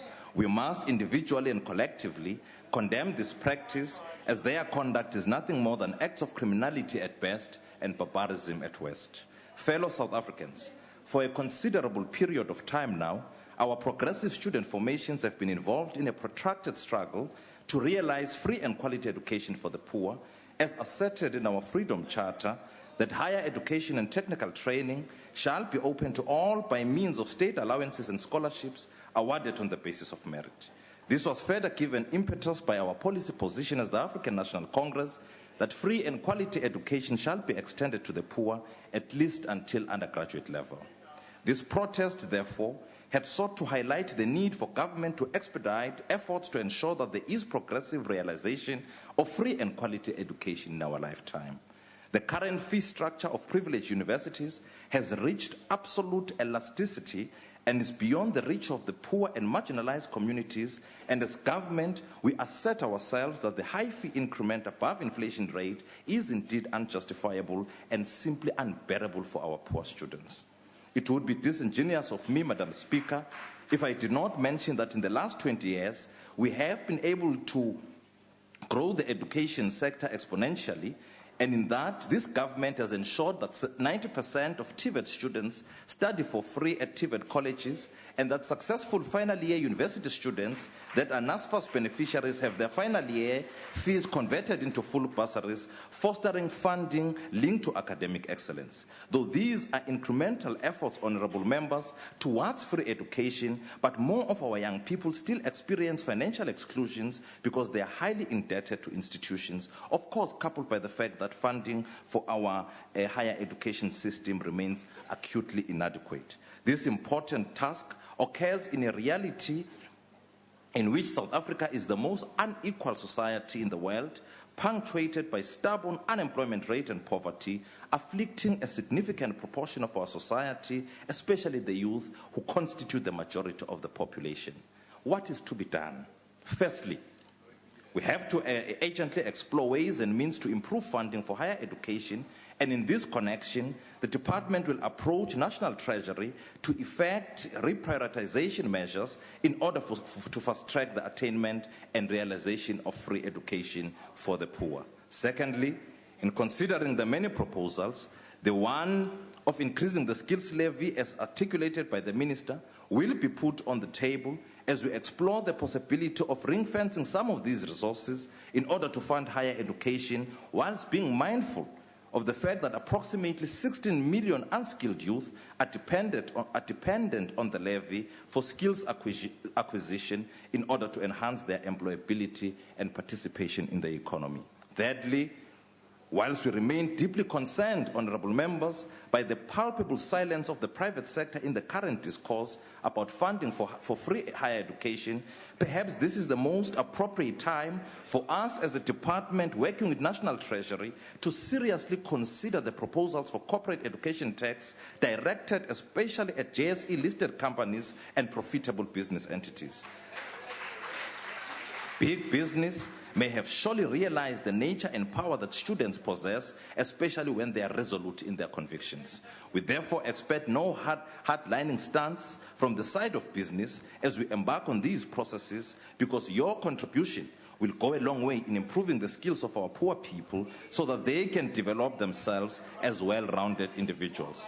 It's funny, Honorable Kasim, that today for the first time you made proposals but chose to exonerate business from taking part in the education of an African child.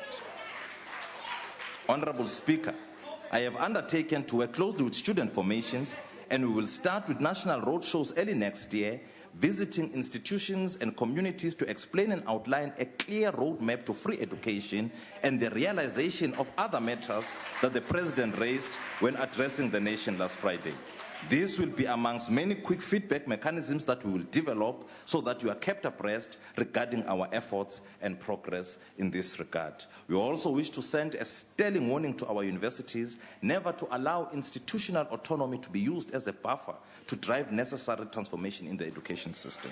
We need to take radical steps to balance institutional autonomy and public accountability, but as well strengthen our polities by first guaranteeing the right to academic freedom as enshrined in the Constitution, but demand more accountability, especially for decisions that have dire and ripple effects on our country.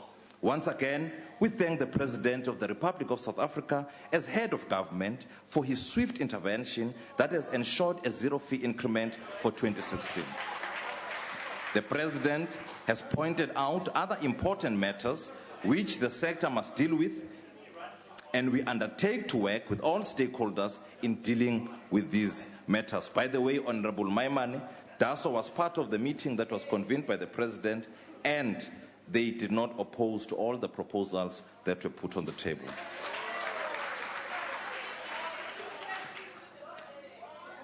Fellow students of our South Africa's universities, you led a noble fight, a fight for a right to education. We witnessed visuals and images of students united in their diversity, placing on the national agenda the issue of affordable higher education.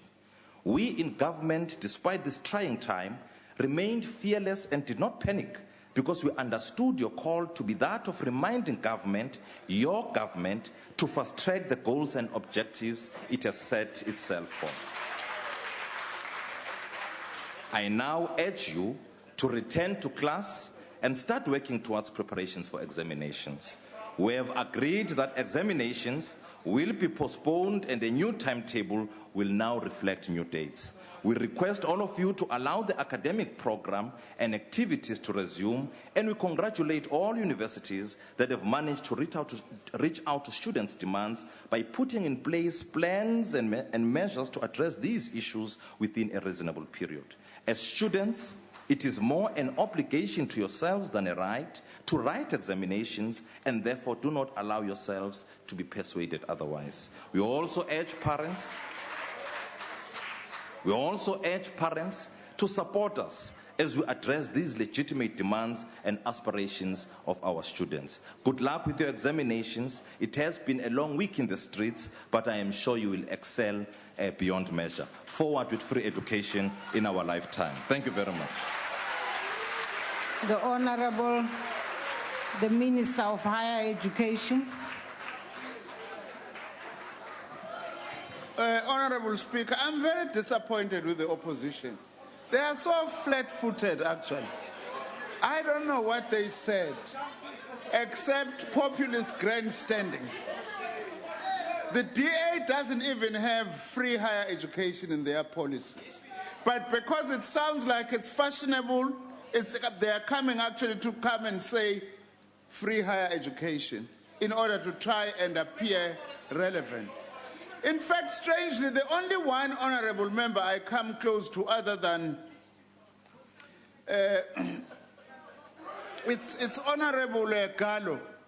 It shows at some stage he flirted with the SACP in the Natal Midlands, because it comes closer to the truth that capitalist societies are often unable to fund free higher education unless, or with the exception of welfare states that we actually know about in capitalist societies. That comes closer to the truth because it comes to what we were saying and what the Deputy Minister was emphasizing now, that we do need to confront the issue of the role of the private sector, and we need decisive action by government. Honorable Hlengwa, I really try and avoid grandstanding of the IFP, because when we start taking the history of the IFP and the education struggles in this country, there are lots of problems. All I can say, we are far away from Ubuntu Buto syllabus of the KwaZulu government, which we have changed and done away with. You remember what your party did when COSA students marched in Guamashu in 1979? And today you come and grandstand what happened at the University of Zululand in 1983. So it is very, and we have come a long way from that because the African National Congress imposed peace, including in KwaZulu-Natal. The DA, honestly, Honorable Pozoli was at the summit, kept quiet. I never heard you talking because it was safe when the stakeholders are there. We have been silent on racism in universities. We have been silent in institutional culture. And in fact, the DA admonished DASO for the removal of road statue here at UCT. Yes, you were clashing with your own organization. Why are you denying that? We are not sending students to Cuba. And I don't like this thing, Honorable Kasim. You can disagree with me, but don't come and say something that's not true. I never said the students must march to Treasury. I'm not an opportunist as a minister that I will say students must march to my colleague. I never said that. You can disagree with me. The fact of the matter is that you have no solution to the problems facing this country. That we have not reached the goal of free higher education does not mean that we are not going there, and we are increasing the budget year in, year out. Condolence, not an opportunist. EFF, I call it.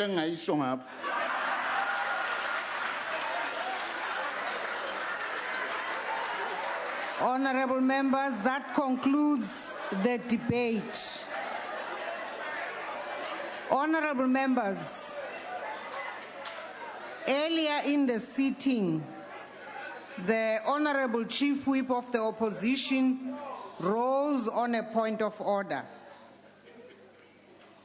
contending that the leader of the opposition was called a sellout when he approached the podium. He then proceeded to ask that I request the Teletubby to withdraw the remarks. I must state that raising a point of order and coupling it to equally unparliamentary language is wrong. As the presiding officer, I cannot rule on remarks that I have not heard.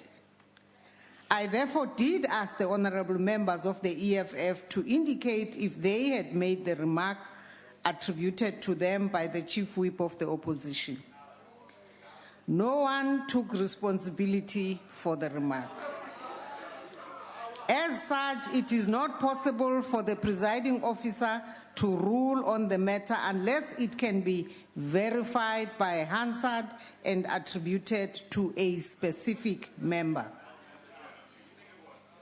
Honorable Steenhuisen, I therefore now turn to you to ask you if when you used the words Teletubby, you were referring to a specific member of this House. Honorable Steenhuisen.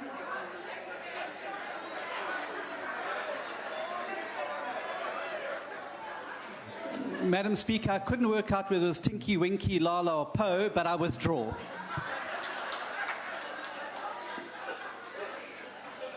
Honorable members, given that the Honorable Steenhuisen has withdrawn that remark towards a member of the EFF, that concludes that matter.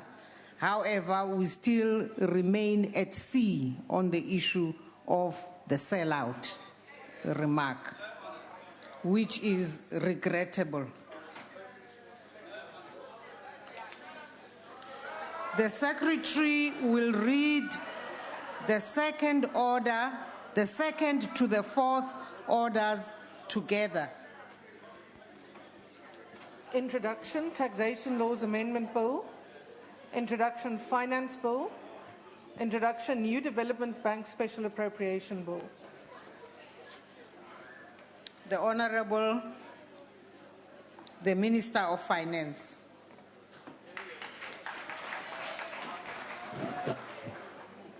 Thank you, Honorable Speaker. Today, I'd like to take this opportunity to formally introduce and table the following bills in the National Assembly. The first is the Taxation Laws Amendment Bill 2015. The second is the Taxation Administration Laws Amendment Bill. The third, the National Development Bank Special Appropriation Bill for 2015-16 financial year. And there are two, Honorable Speaker, that are not money bills: the Financial Sector Regulation Bill of 2015 and the Financial Intelligence Center Amendment Bill of 2015. As I said, three of these are Section 77 bills, whilst the others are Section 76 bills.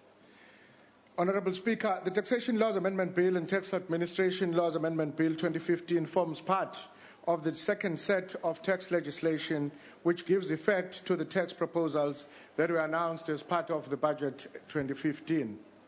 The first bill dealt with the rates and the thresholds, and this bill contains the more complex and substantive tax amendments from the 2015 budget review. An extensive consultation process therefore ensued to allow all stakeholders to provide inputs and comments on the draft bills. With the able help and the support of the Standing Committee on Finance and other role players, this process has proved to be very productive. After the one-year delay recommended by the Standing Committee on Finance last year during 2014 Taxation Laws Amendment Bill process, the reform to harmonize the tax treatment of all retirement fund contributions will be implemented as scheduled from the 1st of March 2016. This will ensure greater equity in our tax system by limiting the tax deduction to a maximum of 350,000 rands for all taxpayers. However, whilst there is extensive support to proceed with annuitization of provident funds in the 2016 budget, subject to a higher de minimis threshold, Government is aware of the need to win the full support of all labour federations in the interest of the long-term security of their members. As a result, an urgent and short consultation process has been initiated to deal with a new amendment related to the timing of the annuitization requirement for provident funds. Government is mindful that such a delay in the requirement to annuitize will result in a lower tax deduction to provident tax fund members for the 2 years onwards. Closing a loophole, now looking at the Taxation Laws Amendment Bill again.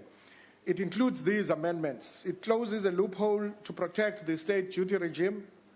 The second one, it replaces a tax credit for withholding taxes imposed by other countries on services provided from South Africa with a tax deduction, thereby protecting the corporate income tax base, whilst at the same time ensuring that South Africa can increase its role in as a gateway for investment and business support into the continent.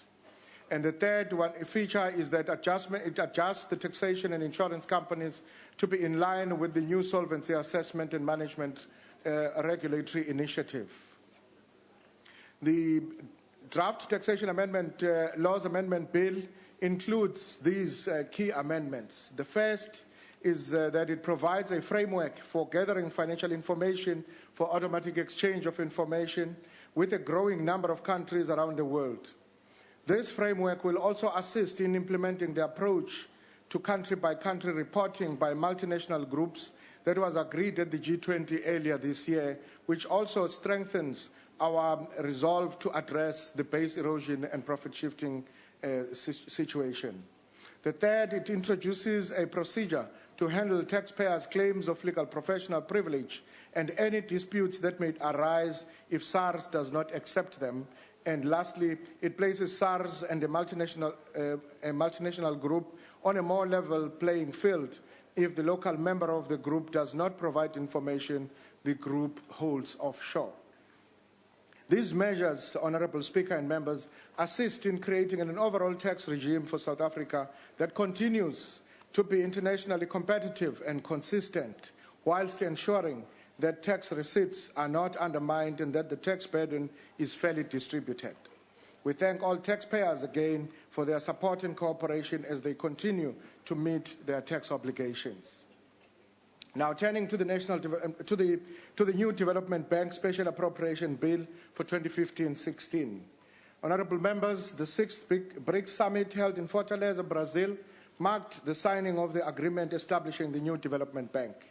The legislatures of every BRICS country ratified this agreement, and it came into force on the 3rd of July 2015. The bank aims to mobilize resources for infrastructure and sustainable development projects in the BRICS and other emerging economies and developing countries, complementing the existing efforts of multilateral and regional financial institutions for global growth and development. The new development bank shall have an authorized capital of $100 billion and subscribed capital of $50 billion.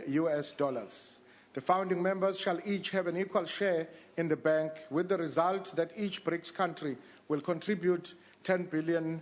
The subscribed capital shall have a paid-in and callable component.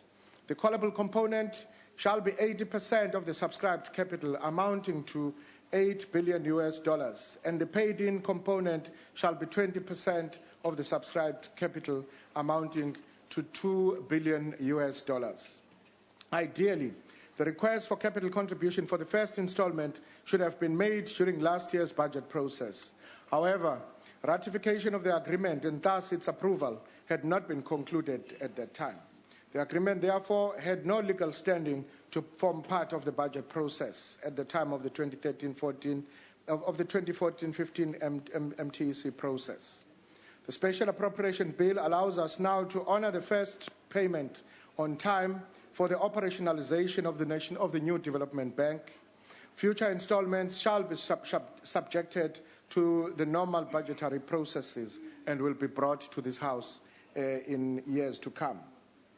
The Sub-Saharan Africa is one of the world's fastest growing economic regions.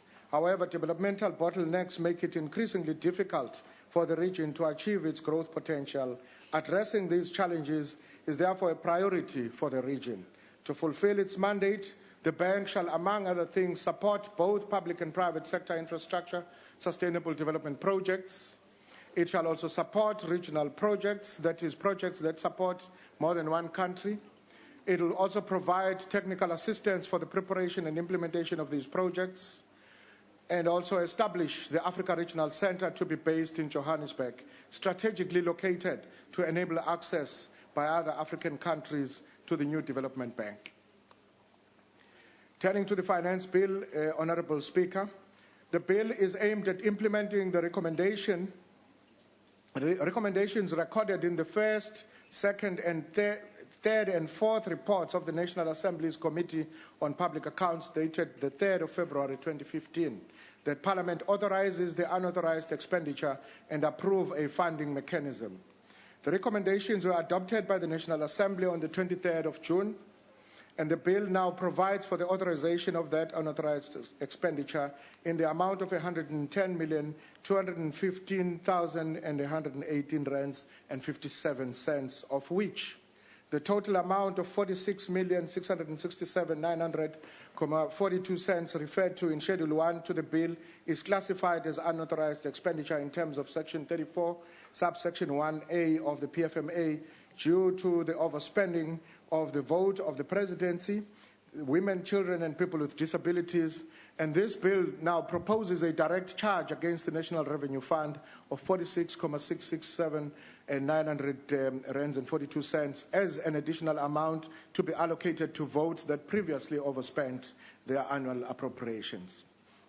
The amount of 63,547,218 rands and 15 cents referred to in Schedule 2 of the bill is unauthorized in terms of Section 34(1)(b) of the PFMA due to an overspending of main divisions or programs in the vote for trade and industry and the vote on social development during the 2004 and 5, 2007 and 8 financial years, respectively.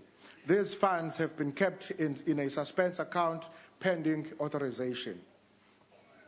And lastly, the Financial Sector Regulation Bill is, not last but one, is the Twin Peaks Bill. The Financial Services, Honourable Speaker and members, touches the life of every South African. It enables economic growth, it enables job creation and the building of vital infrastructure and sustainable development for South Africa and her people. It is therefore crucial that the sector is well regulated and stable. South Africa therefore can be proud of our system of financial regulation. In the recent World Economic Forum's competitiveness report, South Africa scored particularly well for its financial system, and we host the continent's most efficient financial market, placing us 12th internationally in this category. We were fortunate to have weathered the 2007-8 global financial crisis relatively well.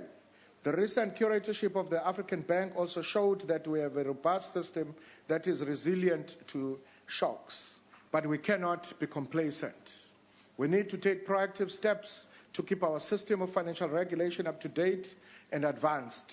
We need to keep our advantage in this area. We also need to do more about ensuring that consumers are treated fairly and are sold the appropriate products. For this reason, in 2011, Minister Pravin Gordhan proposed a shift to a Twin Peaks system of financial regulation. 2 new supervisory authorities will be created. The Financial Sector Conduct Authority that cares about or deals with customers and financial services, and the Prudential Authority that cares about the financial health of institutions. Additional powers will be given to the Reserve Bank to ensure that they can manage systemic risks and ensure financial stability. And this bill also lays the basis for South Africa to meet the higher regulatory standards expected of the financial sector and to address the gaps identified in the Financial Sector Assessment Program, which was conducted on South Africa last year. This will allow our financial institutions to compete better globally. The Twin Peaks system will also create more efficient and dedicated regulators and lead to less fragmentation and greater efficiency in the funding of such regulators. I look forward to Parliament considering this bill so that our financial sector can be made even safer and made to treat our customers better and compete more effectively in the world. The last one is the Financial Intelligence Centre Amendment Bill. Madam Speaker, the Financial Incentive Amendment Bill of 2015 is an important bill to ensure that South Africa continues to meet the international standards related to combating financial crimes like fraud, money laundering, terror financing, and corruption. Combating these crimes is one of the global priorities for countries and multilateral institutions. If financial crime is not combated, it can severely undermine the integrity of financial systems. It can undermine economies and societies. South Africa, to its credit, has been and remains committed to being a responsible global citizen by combating financial crime. This is evidenced by the enacting of the Financial Intelligence Centre Act as early as 2001 and being a member of the Financial Action Task Force, the FATF, since 2003. Ratifying the United Nations Convention Against Corruption in 2004, and lastly, Cabinet reaffirming financial integrity as a policy priority in 2011. This bill will therefore enhance South Africa's ability to combat financial crimes by, among other things, one, addressing regulatory gaps identified by the 2009 FATF mutual evaluation and the 2014 FSEP, thereby enabling compliance with best practice. Secondly, it will strengthen the customer due diligence measures to make financial system more transparent through the introduction of measures such as beneficial ownership and persons in prominent positions. Introducing a flexible risk-based approach to identifying and verifying customers, thereby facilitating cost-effectiveness and financial inclusion. And lastly, it will also enhance sharing of information with other designated entities, thereby improving coordination and crime-fighting capabilities. And thank you very much, Chairperson. Thank you very much, Honourable Minister. Today was the introduction of all of these bills, and therefore no decision is required. That means the bills will be referred to the respective committees. The Taxation Laws Amendment Bill, as introduced by the Minister, will be referred to the Standing Committee on Finance for consideration and report. The Finance Bill and the New Development Bank Special Appropriation Bill will be referred to the Standing Committee on Appropriation. The Section 75 bills that the Minister also tabled will appear in the ATC tonight. Thank you very much, honourable members. In line with the motion moved earlier by the Chief Whip of the Majority Party, we now come to notices of motion. Does any member wish to give a notice of motion? Thank you very much. You are so good, so we don't have motions today. Ngoniso, Honourable Ngoniso.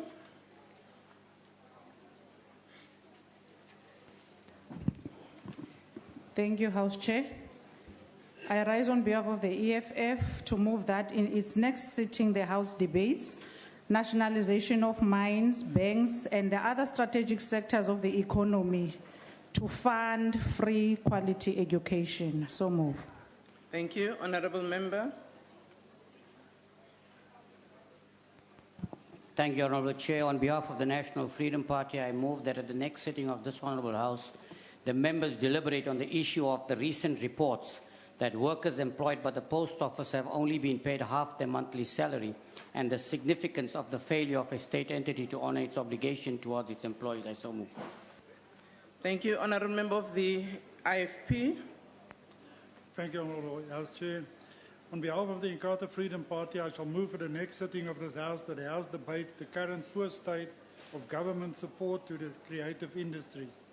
The steps required to provide greater financial and skill support to these industries so that our investment in cultural sectors is on par with how we support other sectors of our economy.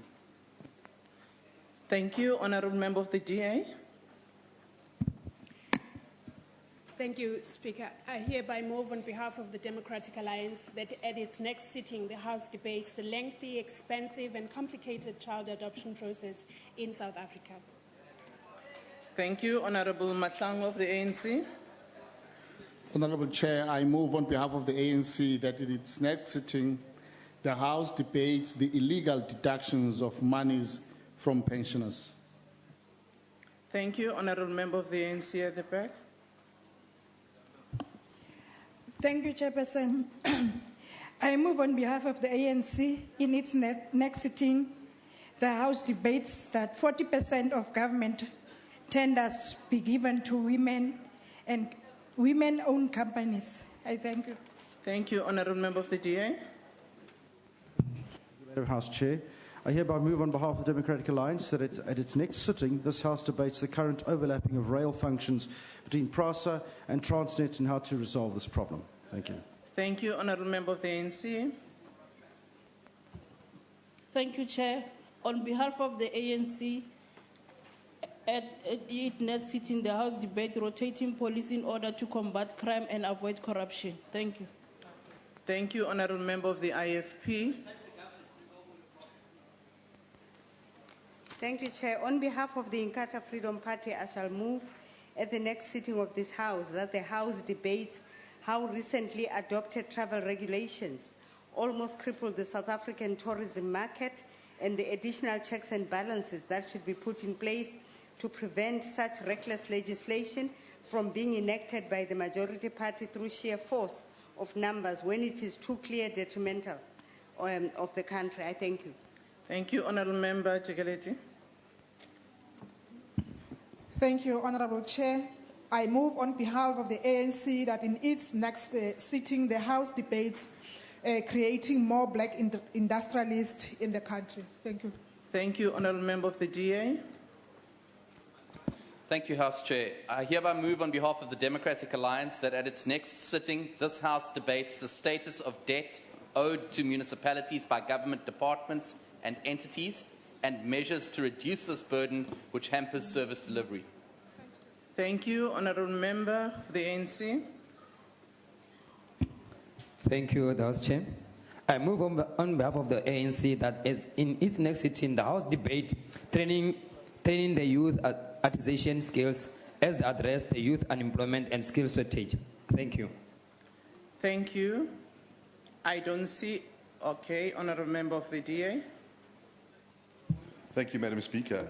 I hereby move on behalf of the Democratic Alliance that at its next sitting, this House debates the confusing, mixed messages and still no agreement on the African Growth and Opportunity Act and how this will affect our export economy and job creation drive. Thank you. Thank you very much. Are there any notices of motion? I think we have been very quick today in concluding on that session. We now move to motions without notice. Honourable Singh. Thank you, House Chairperson. I hereby move without notice that the House, 1, notes that it is that time of the year again where the country's grade 12 pupils have commenced with their final matric examinations. 2, acknowledges that the matric learners are under an immense amount of pressure, not just to simply make it, but to also pass well enough to make it into the various desired fields of further education next year. Further acknowledges the efforts of the Umkomaas Secondary School Youth Tutorship Program, the school principal and members of the school governing body that help grade 12 pupils stand a better chance of doing well. And to this extent appreciates young university students who volunteer their weekends to tutor pupils in the Umkomaas area south of Durban. And they are Nkosikona Raphael Duma, Kevalen Pillay, Pagamani Mapumulu, Nkosipile Duma, Lebohang Dube, Varus Asmal, Sasha Limudli, Cassandra Dorsami, Priti Zintle Koza, Andrea Naidu, Zanele Ngobo, Fisagutle Mazibuko, and Lindogutle Mhlongo. Finally, wishes all the matrics of 2015 the best of luck with their final exams. I so move. Thank you. If there are no objections, I put the motion. Honourable Member. The EFF objects. Objections noted. The ANC.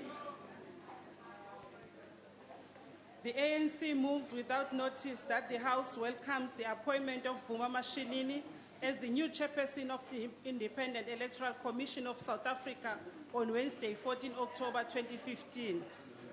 Notes that President Zuma has appointed Mashinini in terms of Section 6 of the Electoral Commission Act of 1996 and on the recommendation of the National Assembly. Further notes that the IEC has not had a chairperson since the resignation of the former chairperson, Hansi Tlakula, in 2014. Recalls that Mashinini was the Deputy Chief Electoral Officer of the IEC between 1998 and 2001, where he was responsible for the establishment and administration of the National Head Office, all 9 provincial electoral offices, and approximately 350 municipal electoral offices.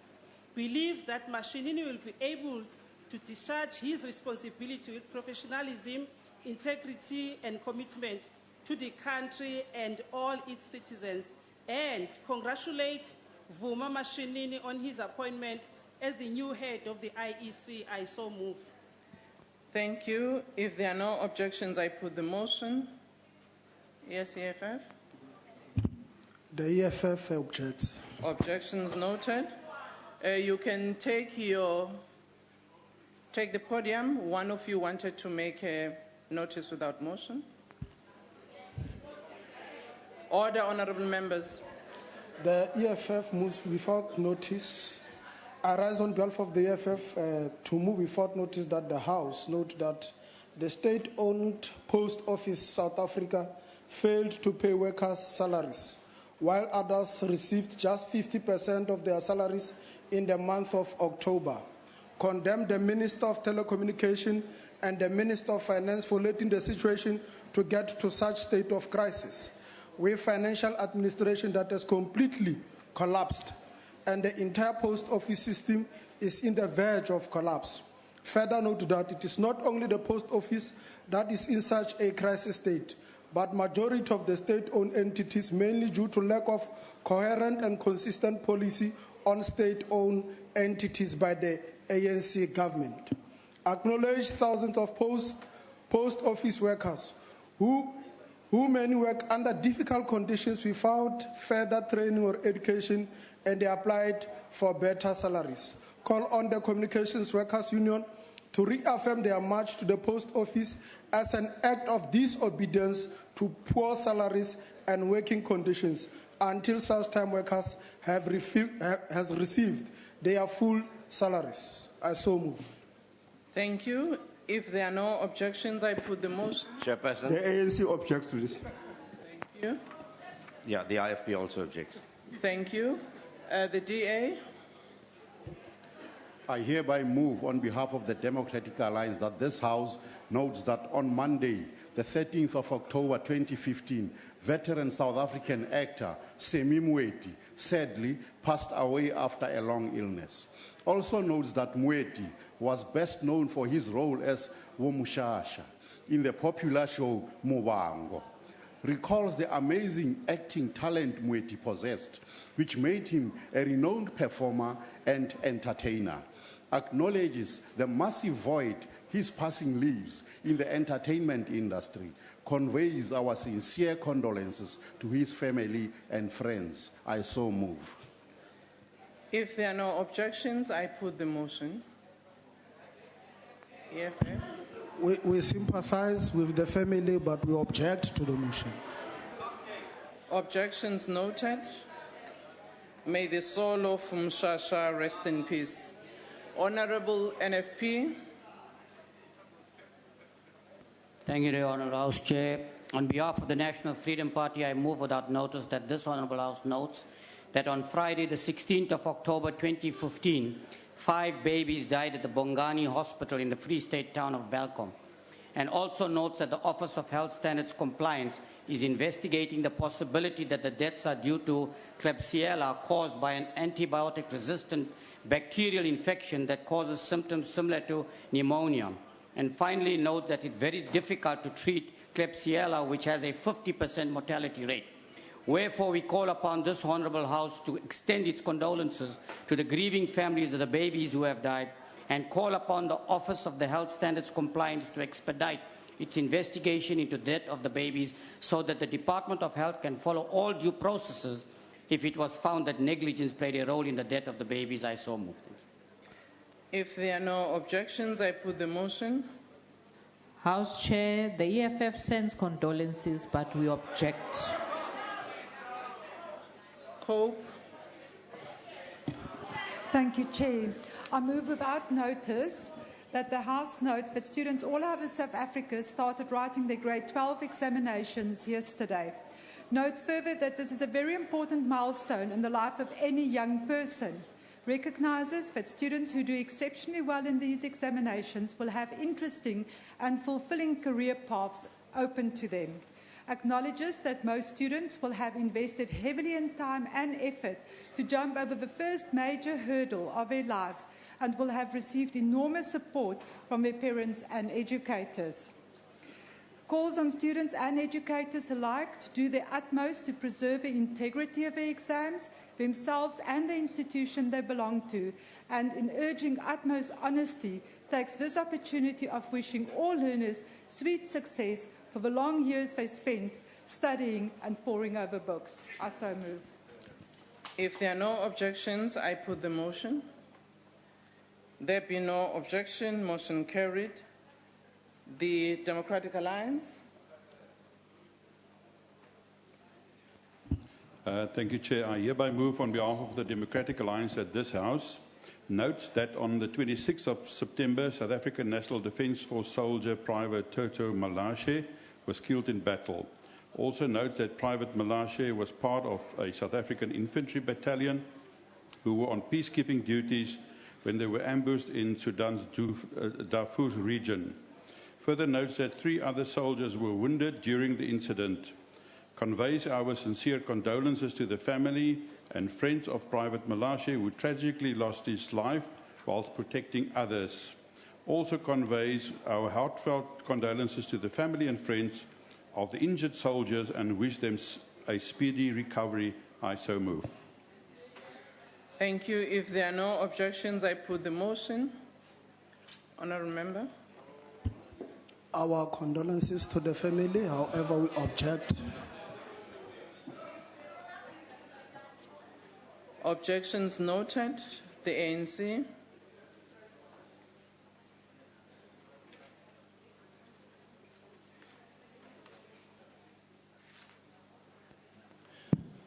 Condolence motion on the passing of Mlungisi Sisulu. The African National Congress moves without notice that the House notes with great sadness the passing on of Mlungisi Sisulu following a long battle with pancreatic cancer on Tuesday, the 13th October 2015 at Donald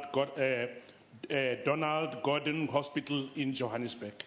Further notes, Mlungisi is the second son of anti-apartheid stalwarts Walter and Albertina, who, just like his parents, was a dedicated activist in the liberation struggle. Recalls that Mlungisi was best known as a businessman that was involved in a number of business ventures, including in the 1980 a small shop in Soweto, affectionately known as Shop 7, and later a poultry wholesale business called Fine Foods, as well as spending a number of years as a director of construction company ARUP. Recognizes that Mlungisi played an active role in ANC underground structures in the 1980s, harboring Umkhonto weSizwe units in Shop 7 at great risk to himself.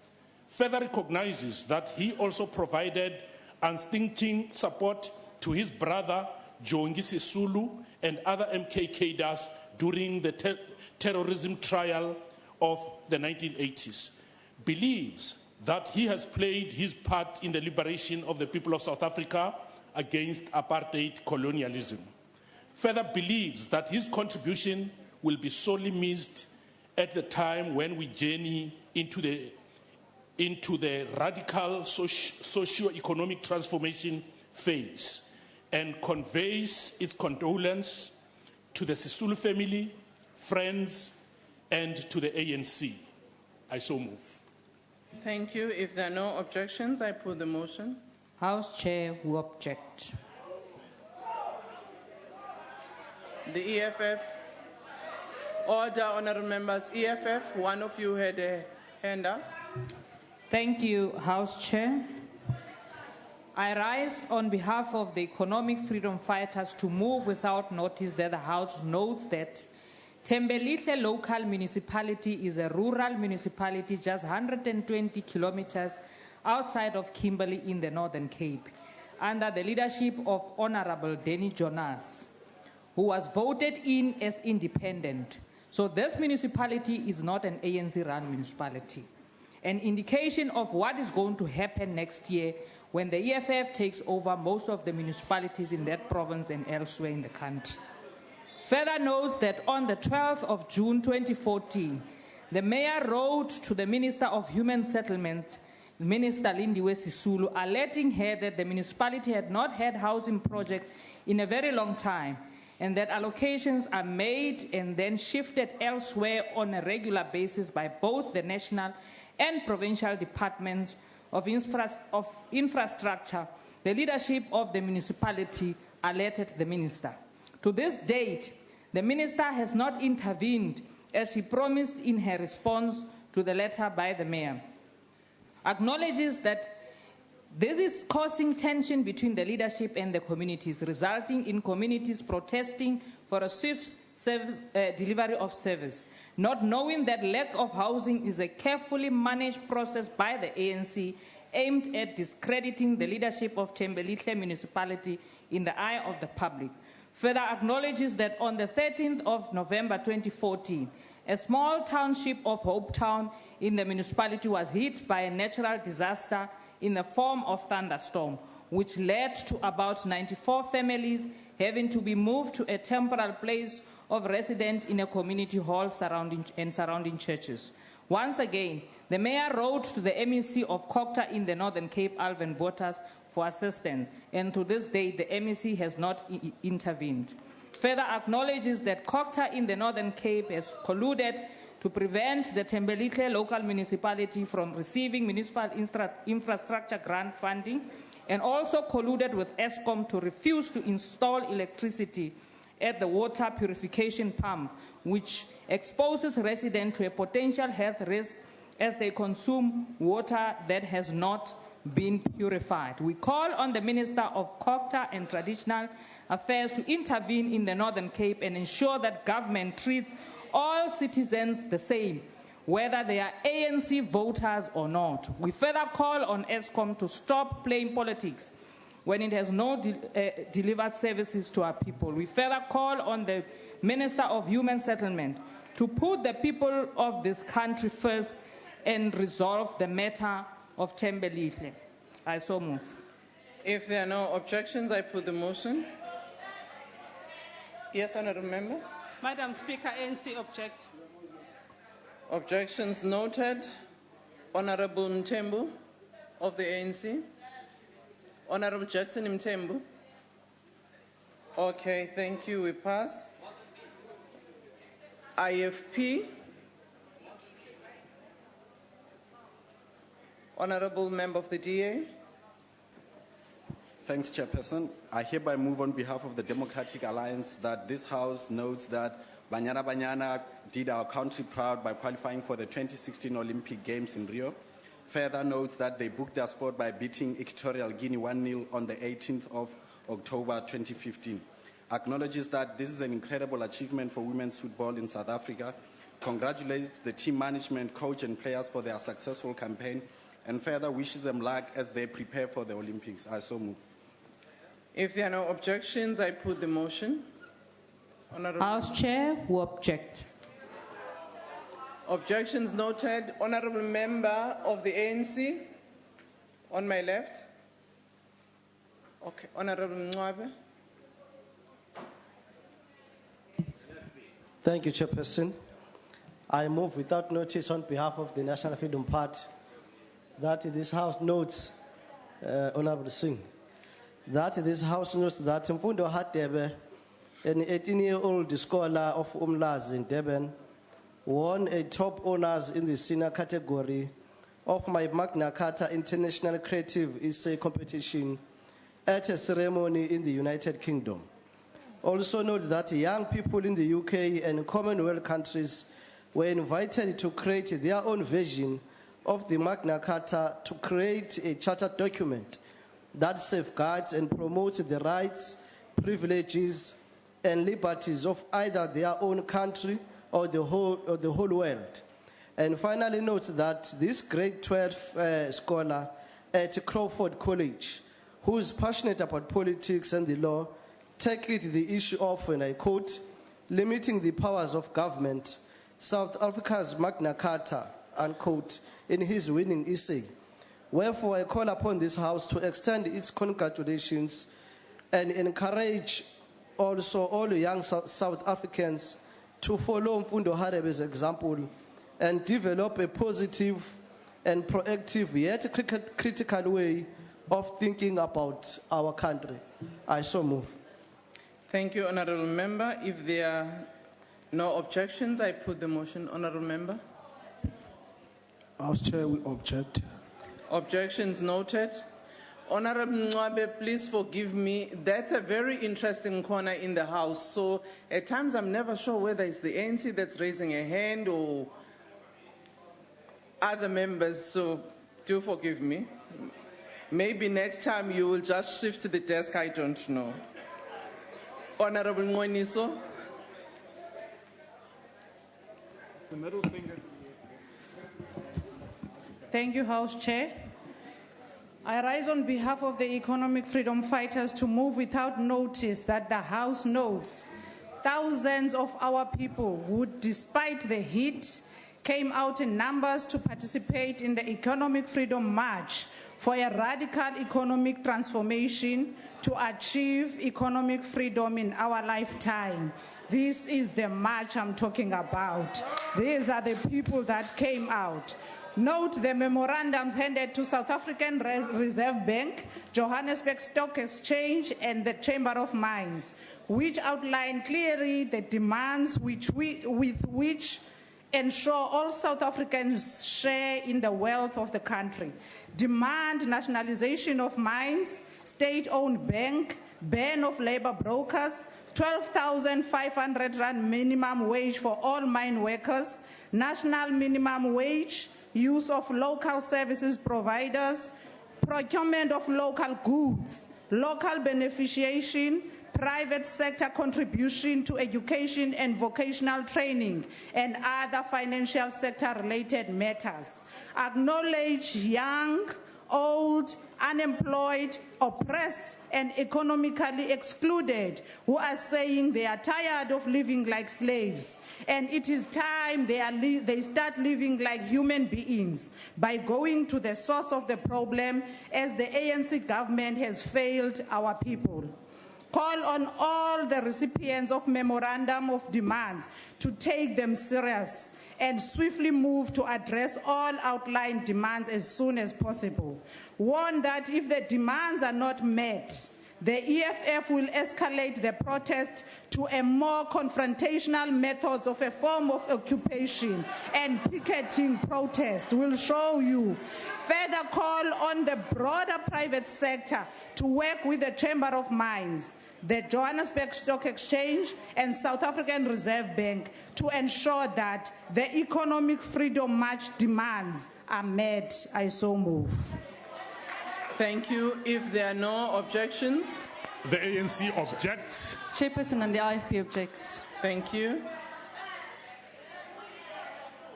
Yes, Honourable Member, ANC. The African Order. National Congress. Order. Honourable members.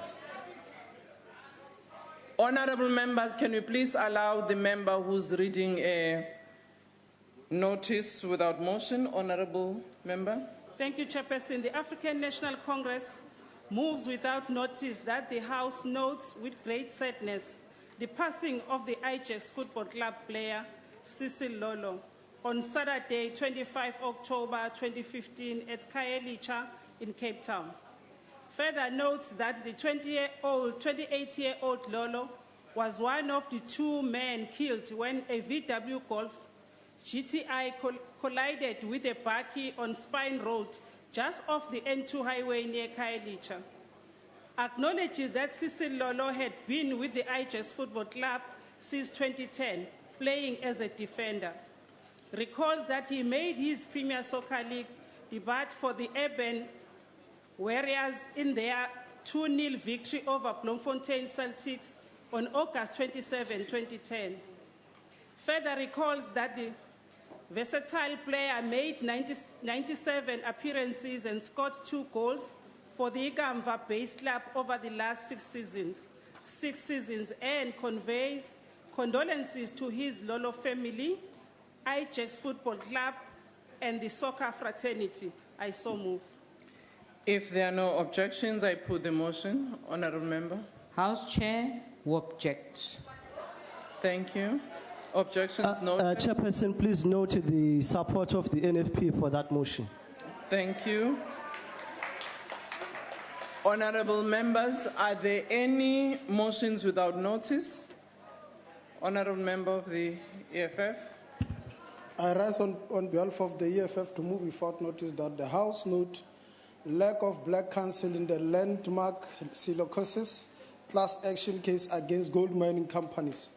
Note the racist remarks by Richard Spoor, an attorney from all-white law firm representing some of the former mine workers, who made it public, implying that black counsels are incompetent, unintelligent, greedy, and that they were not interested in public interest cases.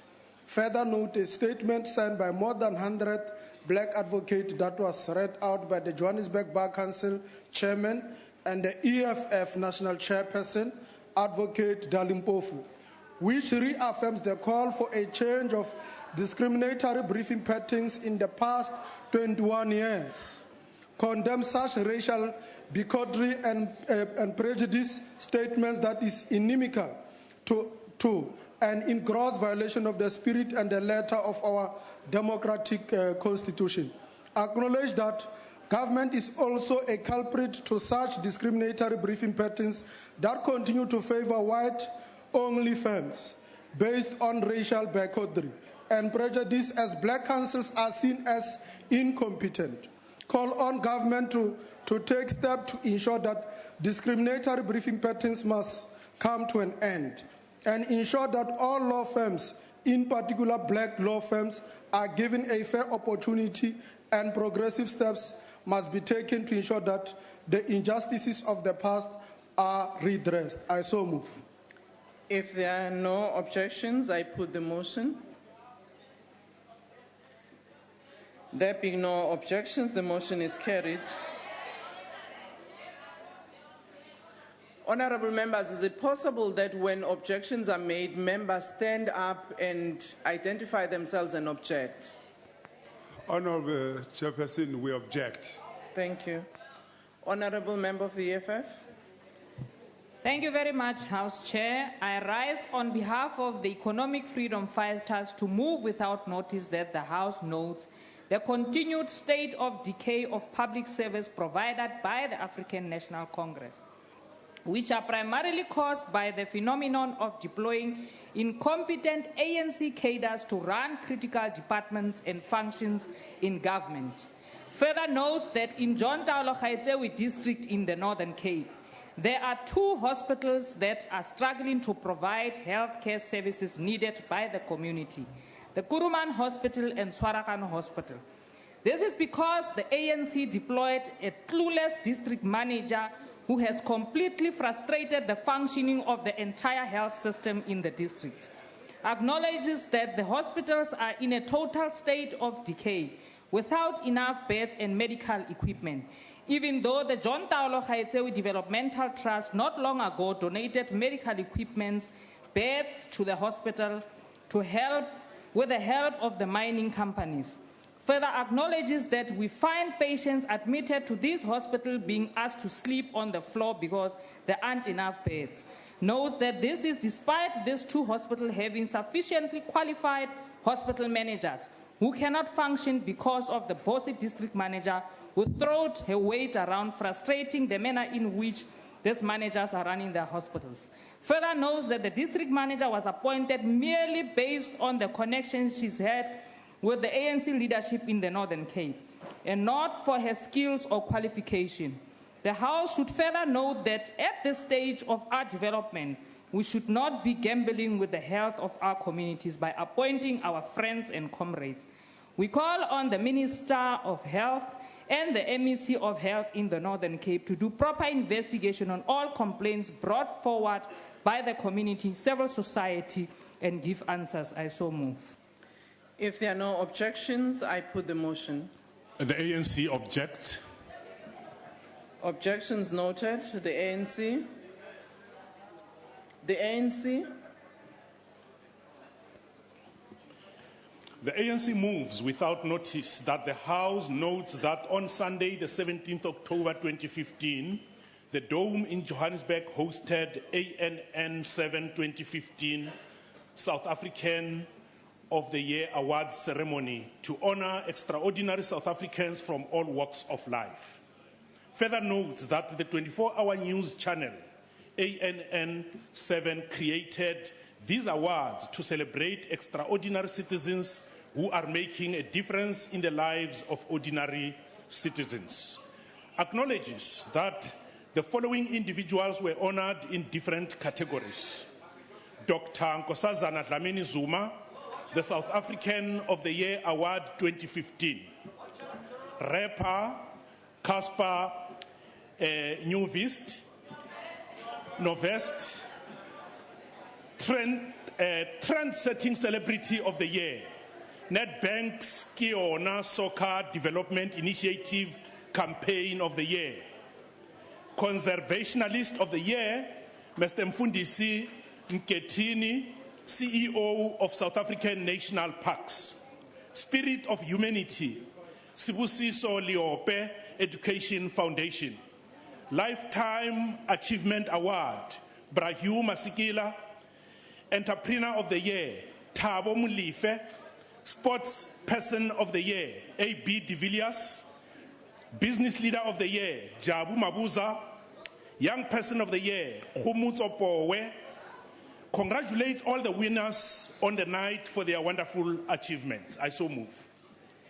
If there are no objections, I put the motion. House Chair will object. Objections noted. The EFF.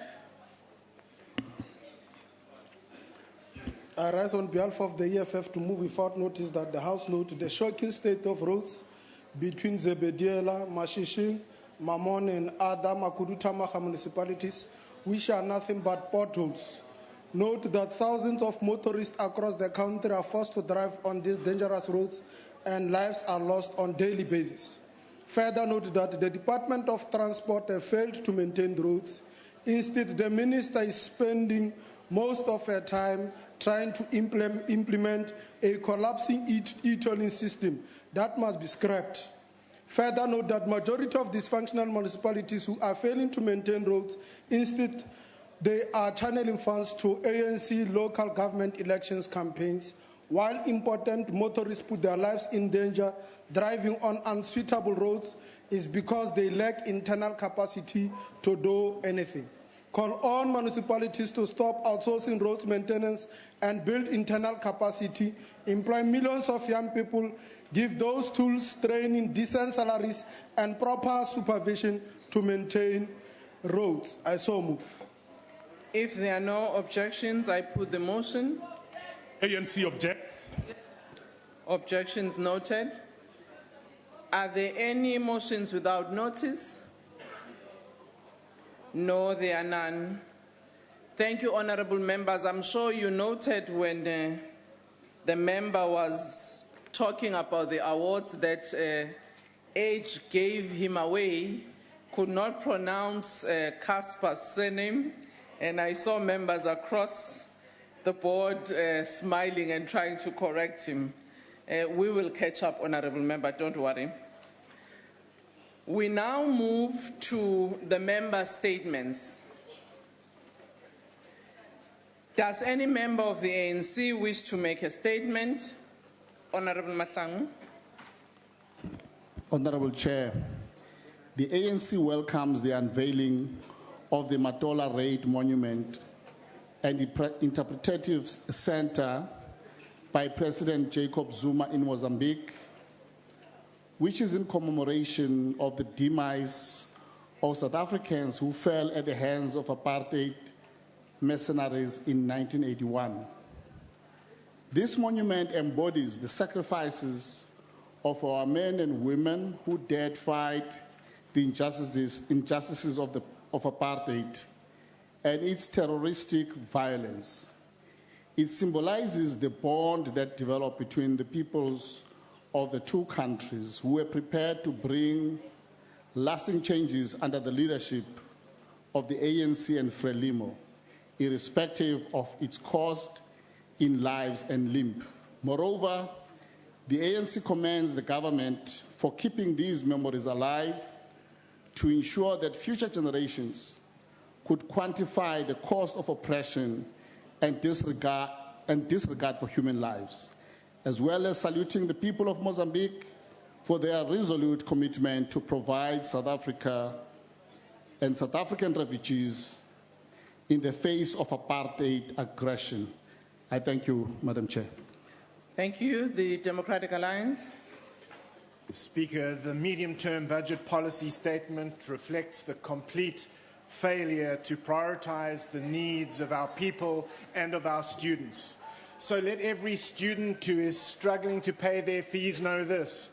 We do not have money for students, but we do have 2 billion rand for the BRICS Bank.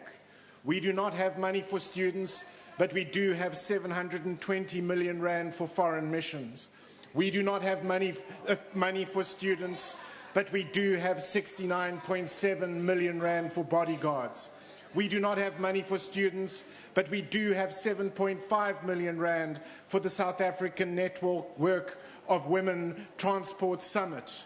We do not have money for students, but we do have 1.10 million rand for the Moral Regeneration Movement.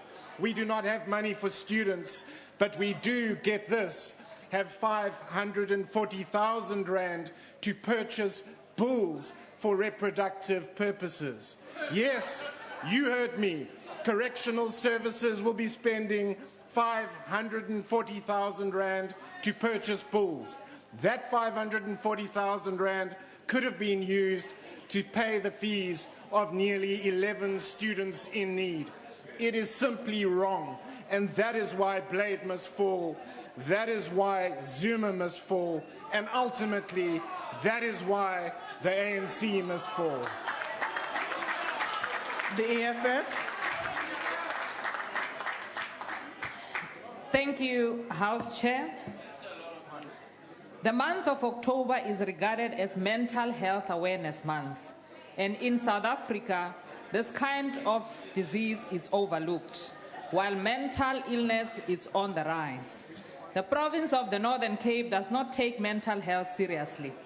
The institution that is currently used to house and treat mental health patients in the Northern Cape, the West End Hospital in Kimberley, is currently in a state of utter decay and dilapidation with no security and easy access to drugs and alcohol.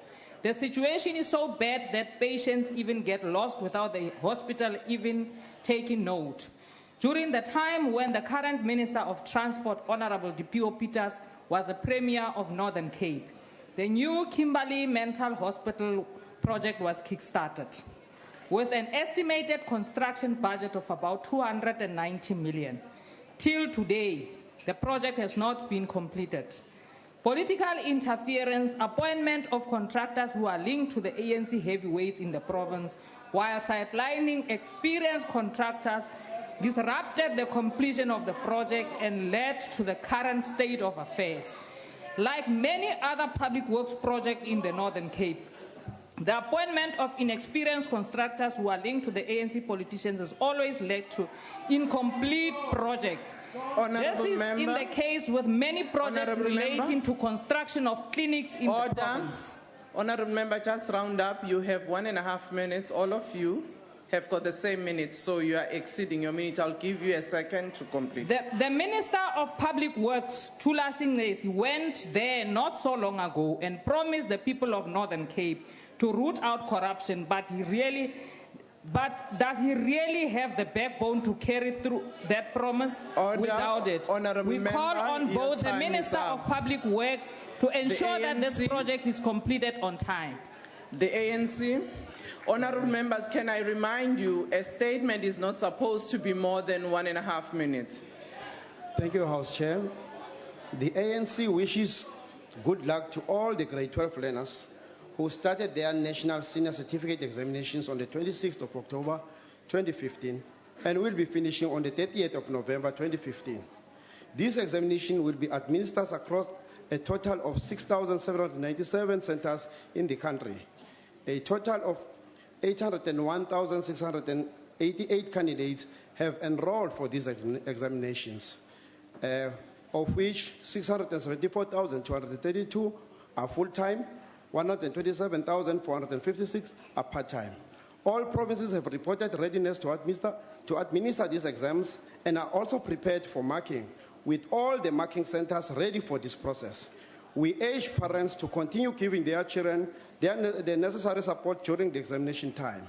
We also thank all stakeholders who have contributed in making sure that our learners get quality education they deserve, and the teachers for the hard work and commitment they have continuously shown. I thank you. Thank you, the IFP. Thank you very much, Honorable House Chairperson. On the 30th of September, by-elections were held across the length and breadth of the country, and would want to congratulate the IFP on winning Ward 13 in Ulundi, and importantly for winning Ward 3 at Big 5 Falls Bay, taking a ward from the ANC and thus effectively recapturing the municipality. We believe that this is good for the people of Northern KwaZulu-Natal to ensure that the service delivery that they aspire, they receive. And we know that the municipality of KwaZulu and the Big 5 Falls Bay are going to merge post the 2016 local government elections. Therefore, this victory could not have come at a better time for us to facilitate a better merge of these municipalities, because the fraud and corruption that was taking place there, people stealing money for their own benefit, to have stopped that. And I would want to wish the mayor, the newly elected mayor, Mayor Khumalo and his team, well, to make sure that they continue servicing the people as we had been doing before we were interrupted by the coalition that took place in 2011. So siyithathile wadi ingakho nje nabanye ongqongqoshe besaqhubeka nokusahameza namanje isilungulela siphezulu ukuphatheka kabi kuphezulu ngoba siza njengeguzu niyaqhasha nje sesifike eqathatha enkundleni yokuphatha. Siyabonga ilunga elihloniphekile le-NFP. Asithembe iguzu alizugudluza.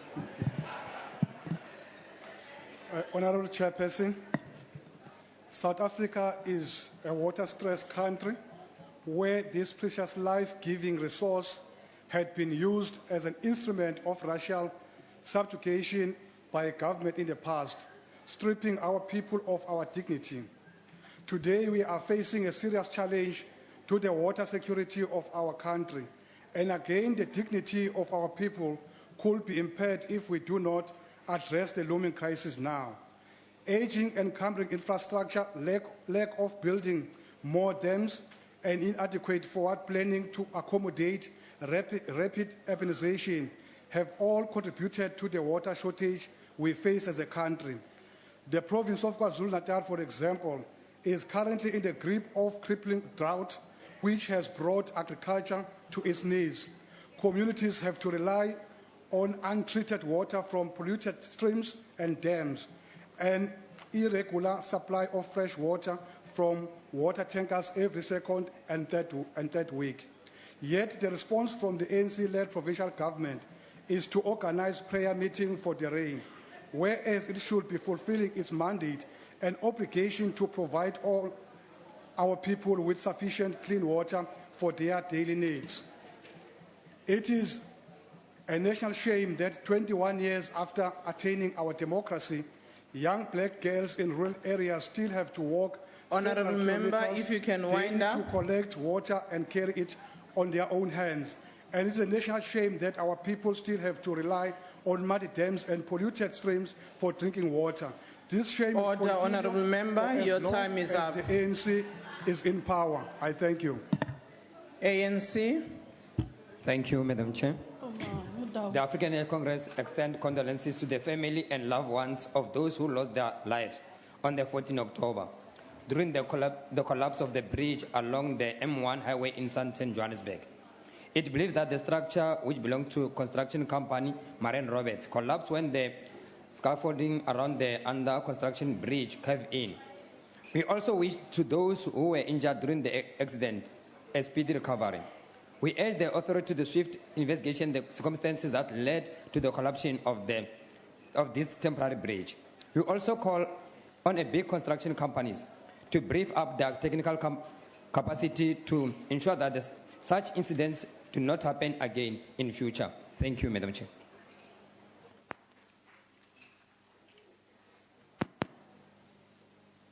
Cope. That the majority of South Africans are unemployed, poor, and continuously go to sleep hungry is a fact. The struggle for liberation was to guarantee that the people shall indeed govern and have a state that addresses all problems and pains South Africans face. COPE is furious to learn that the state interior decorators are looking for French fabric for curtains. The prestige portfolio has blown billions of expensive Persian rugs, furnishing, fancy lighting, swimming pools, furniture and fittings. Public Works blew 15 million rand on renovations for the fancy lifestyles of Minister Nkwinti, Deputy Minister Chikunga. They got upgrades of over Order, Honourable 10. Member Chikunga, can you take your seat? Honourable Chikunga, can you please take your seat? Honourable Matisha, can you finish your statement?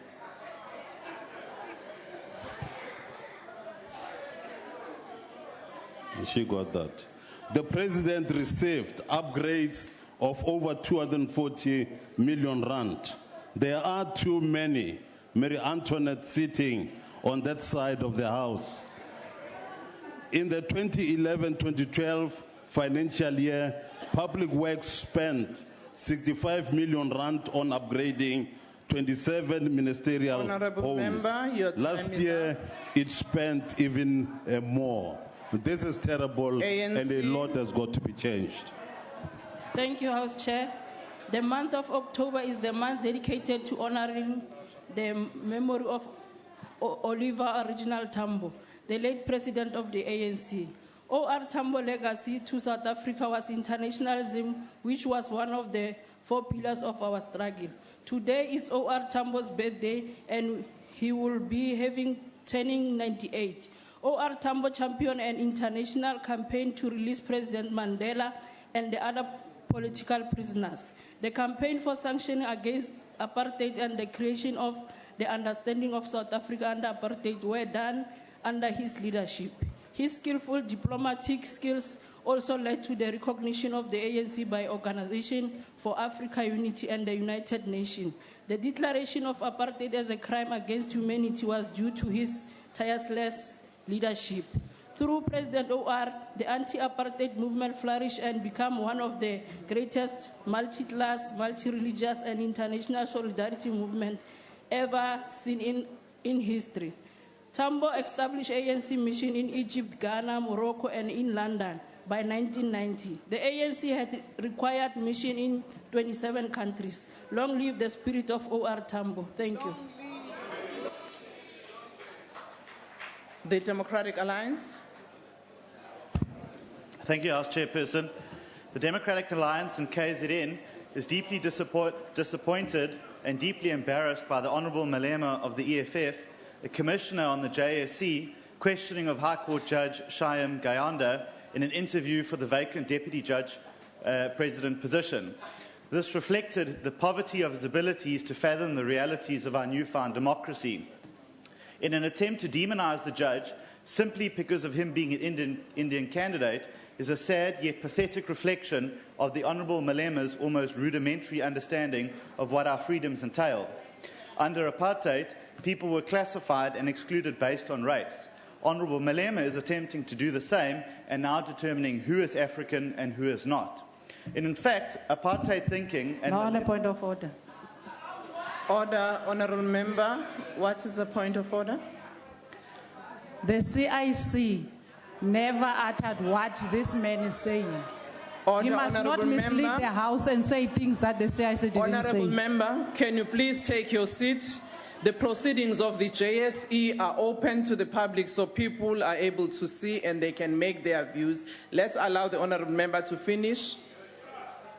Chair, in fact, apartheid thinking and Malema's thinking, Honourable Malema's thinking, are two sides of the same coin.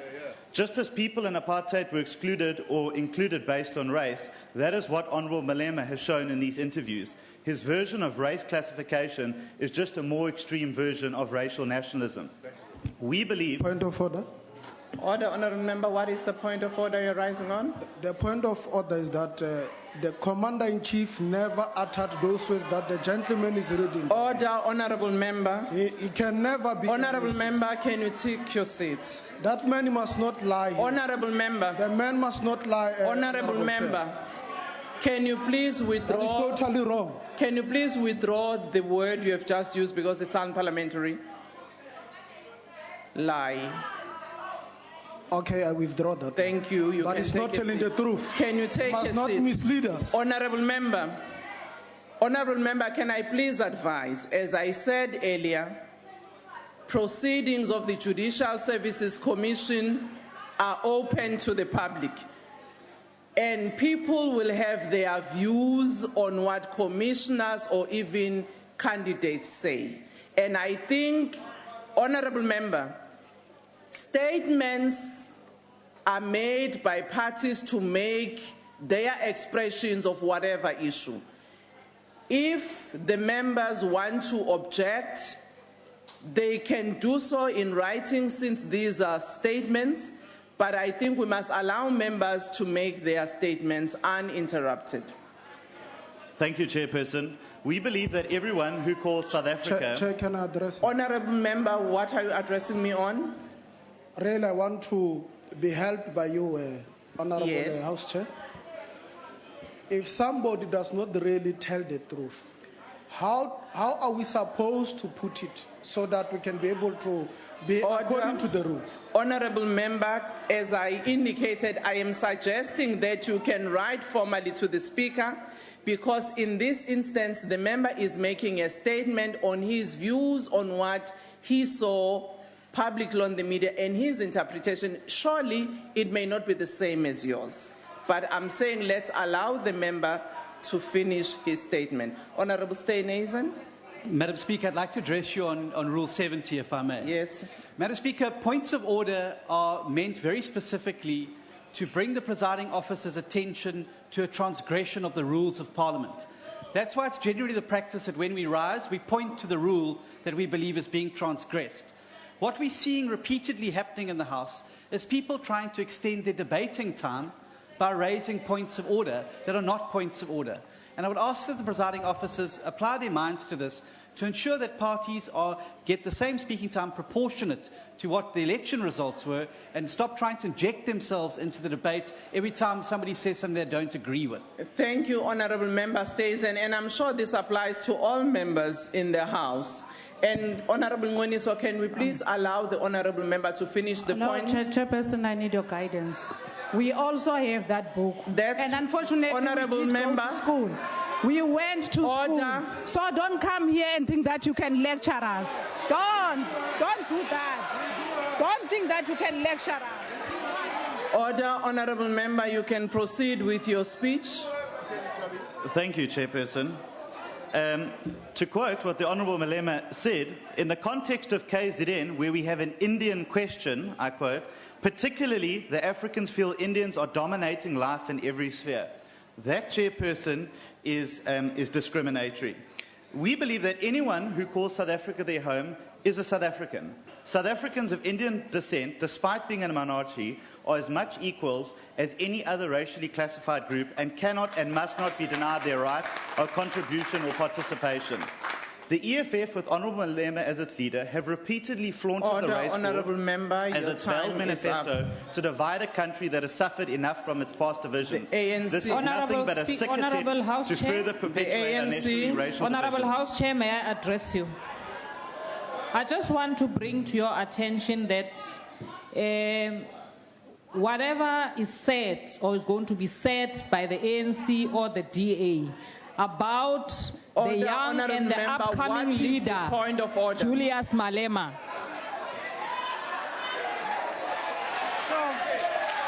Honourable Member, you are making a statement and I've asked for a point of order which you have not given. I'm giving you a point of order. I'm giving you a point of order. Thank you, Honourable Chair. Take a seat. Can you please take a seat? Thank you, Honourable members. I know you might have views of whatever nature, but this is the statements time. The EFF did have a slot, but you are not addressing any point of order, and I am not giving you the space. Can you please allow us to proceed? Honourable House Chair. Honourable Member of the ANC. House Chair. Thank you, Honourable Chair. Honourable Chair, 4,000 ANC delegates, including delegations from the alliance partners, gathered for the ANC's 4th National General Council from the 12th to the 14th of October 2015 at Gallagher Estate in Midrand. This was the most successful NGC, which saw some serious introspection being done about the state of the party and the challenges it faces. This gathering was a huge success, despite attempts by some section of the media and other detractors to predict that the gathering was going to be a political showdown and a dress rehearsal for 2017.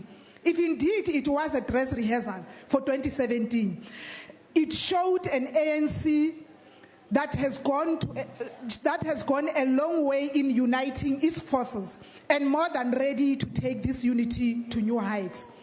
The NGC started with a presentation on uncomfortable and serious challenges facing the movement, but it went a long way to achieve what we had expected from it, and somehow even went beyond. The renewal of ANC as an organization has been one of the main themes of the NGC. The NGC further emphasized the absolute necessity of our alliance. Order, Honourable Member, your time is up. Thank you very much. Hashtag Habasho. Ahang SA rather, sorry. Thank you, Honourable Chair. We must never shy away from the truth that negotiated settlements are always problematic. We need an outright victory against remnants of racist economy. The Rainbow Nation has become a lightning that strikes its own people. South Africa has become two worlds, conditions created by apartheid. The ruling party is massaging the skewed order of things. We need a revolution that will fully restore the dignity of our people. Our people are tired of being mocked by those who benefited from the past, who spent their time creating the new Abel Muzorewa just to protect what they have stolen. Instead of voluntarily embarking on investing to our poor communities, the advice we want to give as Arang SA is that we need to share, and we need to share now. Otherwise, this country will burn. Those who benefited from exploitative ways of the past must commit to share with our people. This whole nation was oppressed for more than 300 years. If we want to avoid a violent revolution in the future, we must share now and help our people with sincerity, not with manipulation. I thank you. Thank you. The Democratic Alliance. Thank you, Honourable Chairperson. The ANC is a party in rapid decline. More and more South Africans are joining the DA while the ANC loses members faster than Usain Bolt can run, as was revealed at its recent NGC. Just Order, honourable members.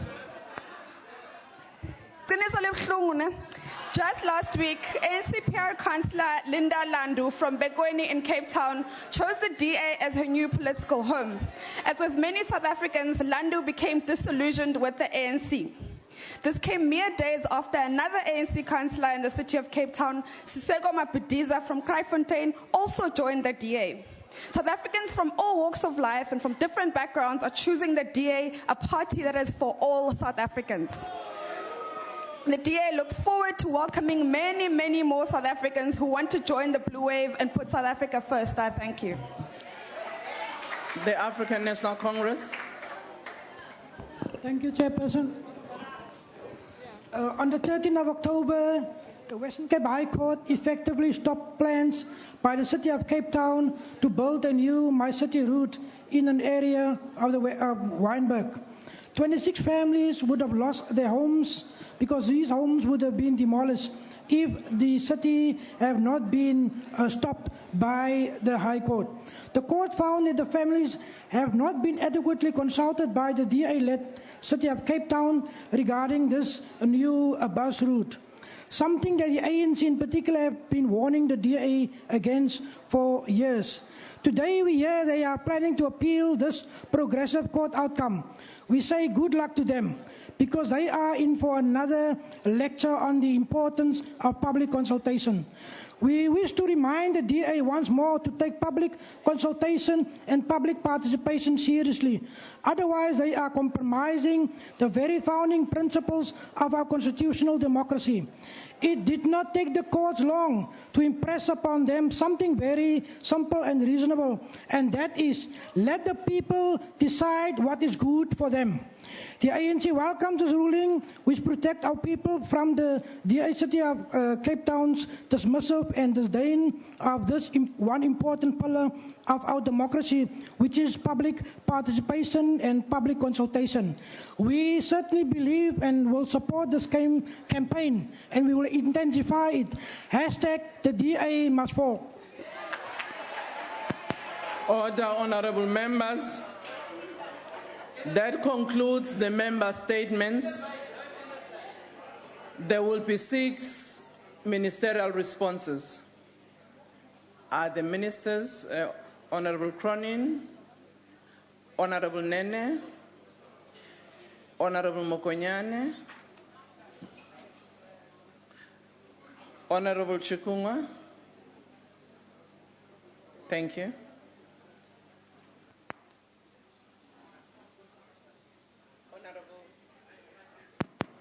Thank you, House Chair. On 2 matters which reflect on the Department of Public Works. First, the Kimberley Psychiatric Hospital. This has been and remains a provincial, Northern Cape provincial project.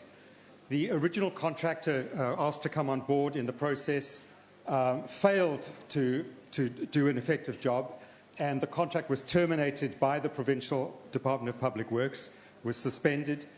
Unfortunately, the contractor then opened up a court case, and it meant that the building site was left open, was secure, but left open to the weather and the elements, and for 2 years, any ability to put a new contractor into place was delayed.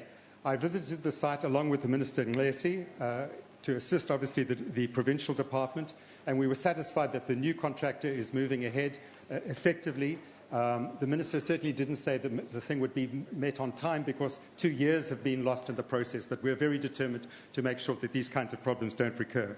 As to the prestige portfolio, which the Honourable Madisha raised, we are very aware that the Department of Public Works nationally, like public works departments internationally, are very exposed to the dangers of corruption. And Minister Nzimande has been driving a very hard, tough process of eliminating corruption from our department. There's been serious price inflation in many of the prestige projects.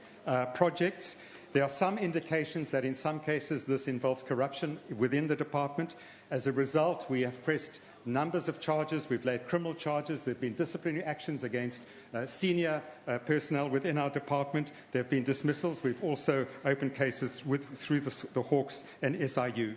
We are also then taking out civil action against private contractors who often inflate both the prices and the scope of what's required. We realize that in order to really correct this thing, apart from dealing efficiently and firmly with corruption, we also need to improve the professionalism of the Department of Public Works. For that reason, we've introduced a property management trading entity so that we deal professionally with our property portfolio.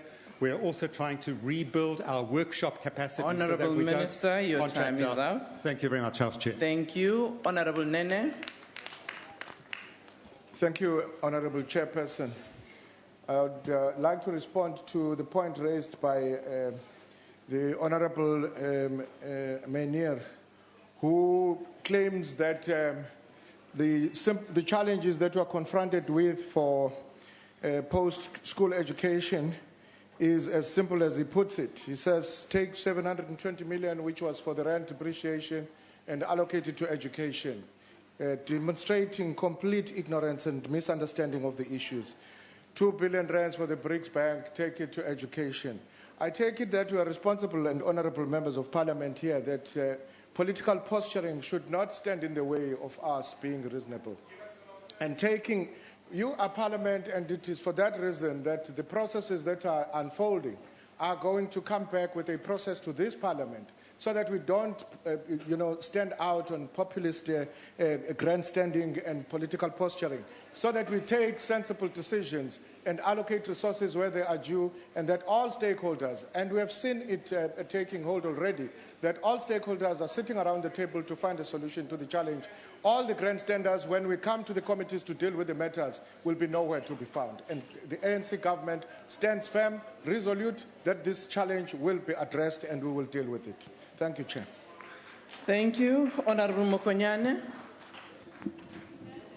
Thank you very much, Presiding Officer. The issue raised by the Honourable Member from the NFP with regard to water availability in the rural areas and the impact on women is something that we have also taken into consideration, given the following realities. The reality of global warming, as well as the rising temperatures in South Africa, have also exacerbated the ability to provide water. But what is it that we have been able to do?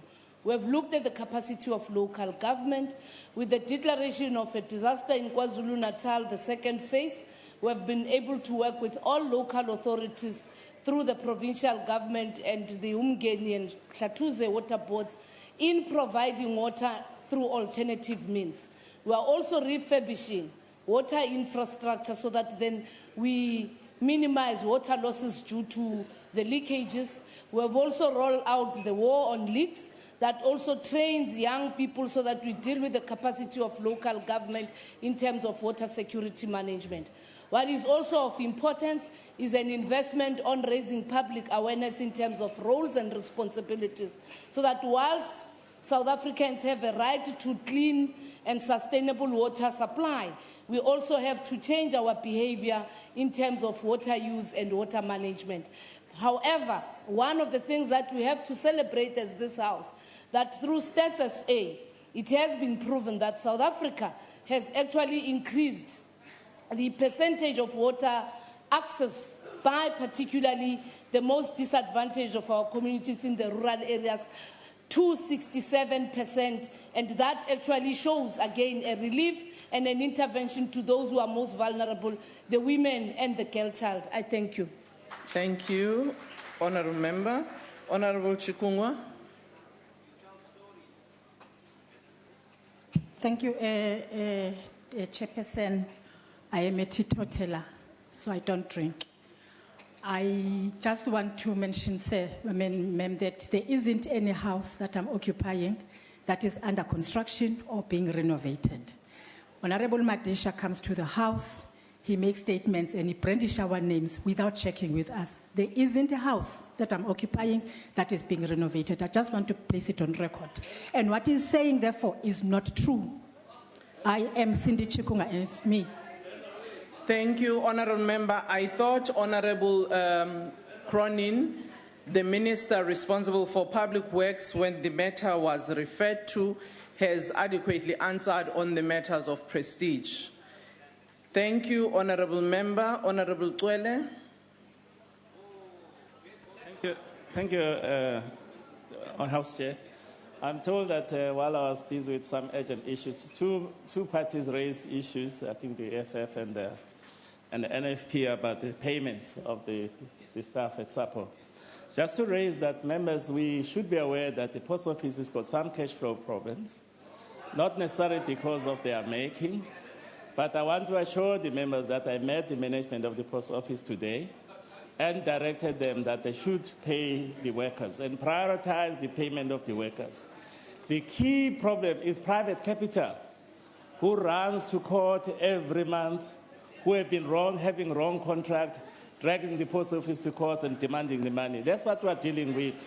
But by tomorrow, all the workers should be paid, and the private capital should wait. That's what we've decided with the post office. Thank you very much. Thank you. Are there any other ministerial statements? If there are none, this concludes. Honorable Chief Whip. There is a deliberate issue that because of grandstanding and political posturing has been raised here that has misled the House. And the Deputy Minister has raised the issue. I think the Ethics Committee must deal with it. Thank you, Honorable Chief Whip. I think the appropriate action by the member to formally lodge a complaint will have to be done accordingly to the appropriate committee, as you have indicated. Thank you. This concludes ministerial statements and member statements. We now move to the fifth order. The Secretary will read the fifth order of the day. Consideration of recommendation of candidate for appointment to Public Service Commission. The Honorable BP Mabe, I hear others repeating what Mam Kaula once said Ingane bovu. It's not me. It just came from the House. Honorable Mabe. Chair, I'm proud because I look like my father, so it's fine. Honorable Chair, Parliament is obligated in terms of the Constitution of the Republic of South Africa and the Public Service Commission Act number 46 of 1997 to recommend candidates for appointment as National Public Service Commissioners. Section 196 of the Constitution empowers the Portfolio Committee to appoint 5 commissioners for the National Public Service Commission. Each commissioner should serve for a period of 5 years, renewable term. On the 22nd October 2014, the advert of the post of the PSC commissioner was published on the national newspapers. The Portfolio Committee appointed its members to conduct the shortlisting and interviews of the applicants. 200 applicants responded to the advert. Most of the candidates who responded were at postgraduate level. Candidates were shortlisted based on their previous background, knowledge, and experience in the administration of the public service. Honorable House Chair, the Portfolio Committee on Public Service and Administration, as well as Planning, Monitoring and Evaluation, anonymously resolved to recommend that the House approve the appointment of Mr. Ben Mkhonto Mthembu to the position of the National Public Service Commissioner. Honorable Chair, Honorable House Chair, I move that the House adopts the report. Thank you.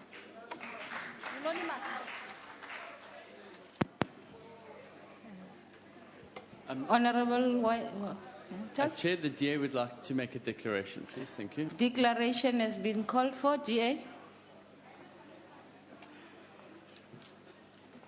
Thank you. Honourable Chairperson, honourable members, as you've heard, the Democratic Alliance supports the nomination of Mr. Ben Mthembu as a member of the Public Service Commission. Yet I struggle to find words to describe my frustration that it took this House more than a year to fill this vacancy. A vacancy that did not come about unexpectedly. No, it occurred when Mr. Mthembu's previous term of office as the chair of the Commission expired last year. Any competent body would commence with the filling of an expected vacancy early enough to avoid disruption and to ensure a seamless transition. This clearly is not the case with this nomination.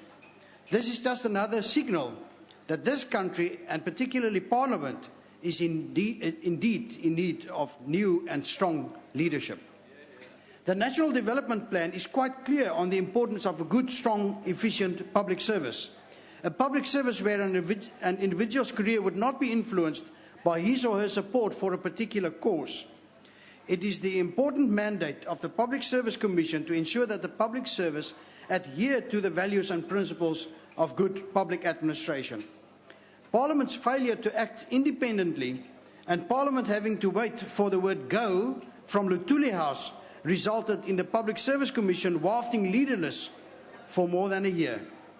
This situation was exacerbated when also the position of Deputy Chair was left vacant for a year.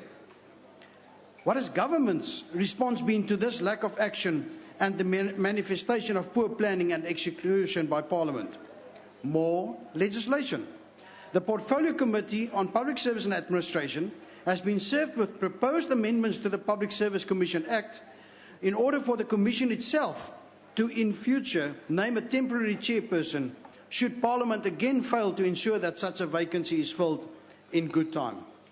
It is clear that even the department has zero confidence in Parliament and its processes. This delay is also proof that Luthuli House first needed to express itself on the process, those shortlisted and the preferred candidate before it could be brought to Parliament. Honourable members, for how long will you allow yourselves to be controlled by an outside body? The National Development Plan speaks of a strong independent chair for the Public Service Commission that must carry cross-party support.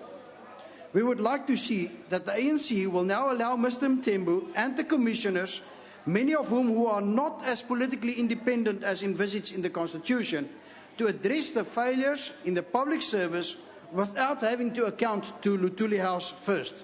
I thank you. EFF, thank you.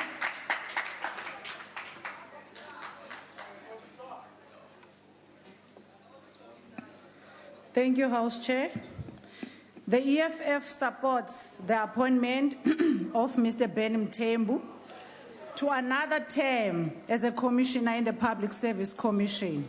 No, don't just say that, please. We do so simply because over the past 5 years, he has demonstrated extraordinary resilience in the face of unprecedented interference from the ANC in the functioning of the public service. We also know that Mr. Mthembu has been recommended because the ANC's preferred person for the job was not competent enough in the interviews, unable to answer the most basic questions, while Mr. Mthembu proved to all that he is not just independent, but he has a very strong backbone too. The EFF takes very seriously the role of the public service. The President did announce, I'm talking now, malpractice and corruption in the public service to ensure that government functions are performed. The Public Service Commission should therefore be empowered to recommend tough actions against components of the public service found to be consistently failing to do what they ought to be doing. Commissioner Mthembu has been consistent over the period of time to ensure that the public service does what the public service has to do. But his efforts have been frustrated by the ruling party, of course. The tendency by the ANC to marginalize constitutional bodies that go against the ANC's culture of corruption is deeply embedded. We must guard against them doing what they do to the Public Protector's Office. We must support the appointment of Mr. Mthembu and vow, as the EFF, we vow to protect his office from further marginalization by the ANC. And indeed, it frustrates and it leaves a lot to desire as to why it took over a year for the chairperson of such important commission to be appointed? The answer lies in Lutuli House. Thank you. NFP. Thank you, Honorable Chairperson. The Public Service Commission is tasked and empowered to investigate, monitor, evaluate the organization and the administration of the public service. This mandate also entails the evaluation of the achievements or lack of the government's programs. The PSC also has an obligation to promote measures that would ensure effective and efficient performance within the public service and to promote values and principles of public administration as set out in the Constitution of the country throughout the public service. The incumbent Commissioner, Mr. Tembu, is ideally equipped to resume the service in the PSC. As former chairperson of the PSC since 2011 and a member of the National Assembly Portfolio Committee on Public Service and Administration, he has a wealth of experience to draw upon in executing his task. In addition to his expertise and previous background knowledge, Mr. Mtembu is suitably qualified for the post as a commissioner, holding a master's degree in public and development management, together with a host of other postgraduate qualifications. The National Freedom Party family believes these qualifications will enable him to fulfill his mandate as a commissioner and make a positive contribution in combating the wave of corruption which is threatening to engulf the government and public administration. The NFP welcomes the Portfolio Committee report to support the appointment of Mr. Mtembu as a National Public Service Commissioner. Sihlalo NFP siyamsupporta umvelase waseqhudeni ebathenjini Honorable Mandela. Sithokoze Baba Hlengwa, AFP. Ngiyathokoza Sihlalo. The IFP supports the name of Mr. Benny Mtembu, but we do want to make the point that failing to plan is planning to fail. And the slow pace at which at times the processes of Parliament are seen to be carried out is a major problem in the stability and the functioning of the institutions which have been set up to safeguard what the work of government and public service in this case. And so the delay in this appointment is a major problem and that should not happen again, because for so long as we do that, we hamper the fully functioning of those institutions. We depend on the PSC to ensure that we deal with Batopile principles to ensure that the people who are in public service are competent, they are efficient. We rely on the PSC to maintain a healthy system of checks and balances in public service administration. Whenever we are looking at the work, particularly finances, due processes, the National Treasury, observing the PFMA and other regulations, it's important that institutions that have been set up and are supposed to make sure that the machinery of government and governance in the country moves forward. Happens, but the slow pace at times, we have been down this road before, and it goes down to planning. So moving forward, the expiry dates of the contracts of the commissioners are known on the date of their appointment. So therefore, it shouldn't be that we wait until that the contract or the term expires, then we begin the process, because we must be able to have the foresight which says to us that we've got the collective interests of the functioning of these institutions at heart. So we wish Mr. Mtembu well in his duties. He has been a commissioner before, and we hope that the experience and the return of continuity in the institution is going to assist the PSC to do its work better, smarter and faster. But really, we must really get our ducks in a row as Parliament and avoid a situation whereby sisuka sekulate. Ngiyathokoza Sihlalo. Sithokoze Mhlonishwa, ANC.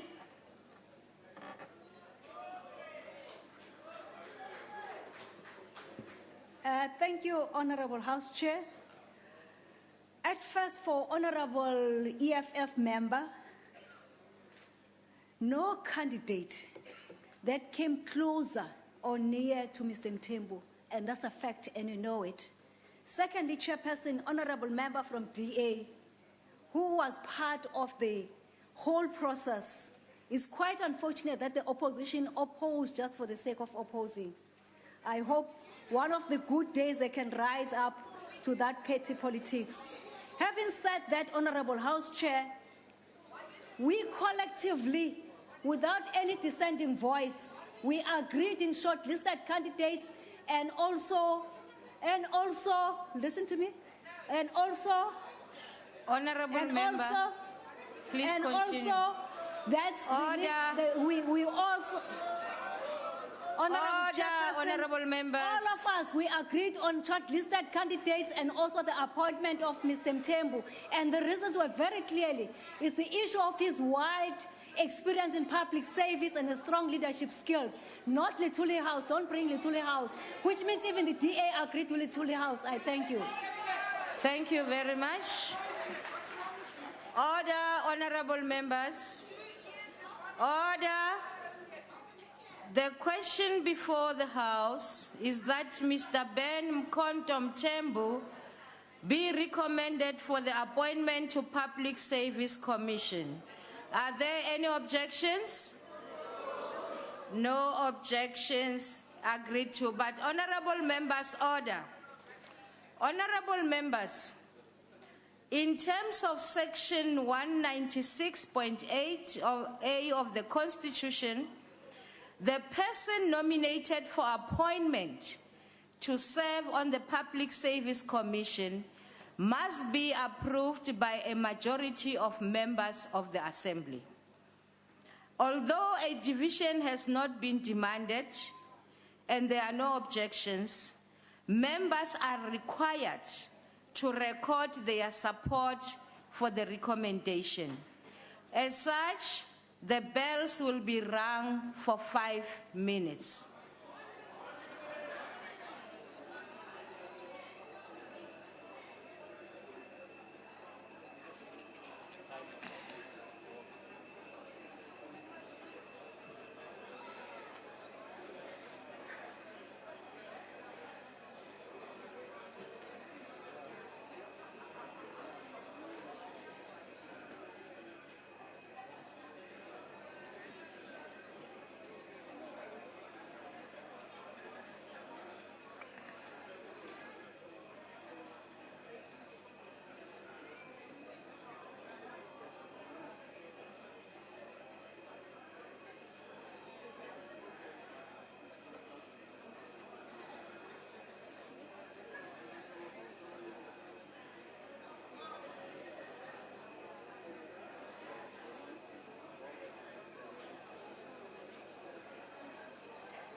Honorable members, will you please take your seats? I would like to remind members that they may only record their support from their allocated seats. When requested to do so, members must simply indicate their vote by pressing the appropriate button below the yes, no, or abstain signs. If a member inadvertently presses the wrong button, the member may thereafter press the correct button. The last button pressed will be recorded as the member's vote when the voting session is closed by the chairperson. The question before the House is that the House approves the nomination of Mr. Ben Mkontom to fill the position of Commissioner of the Public Service Commission. Are you all allocated to your seats? The process of recording support will now commence. Members should press the yes button to record their support for the recommendation. Have we all voted? Thank you very much. The process is now closed. I will await the results from the table.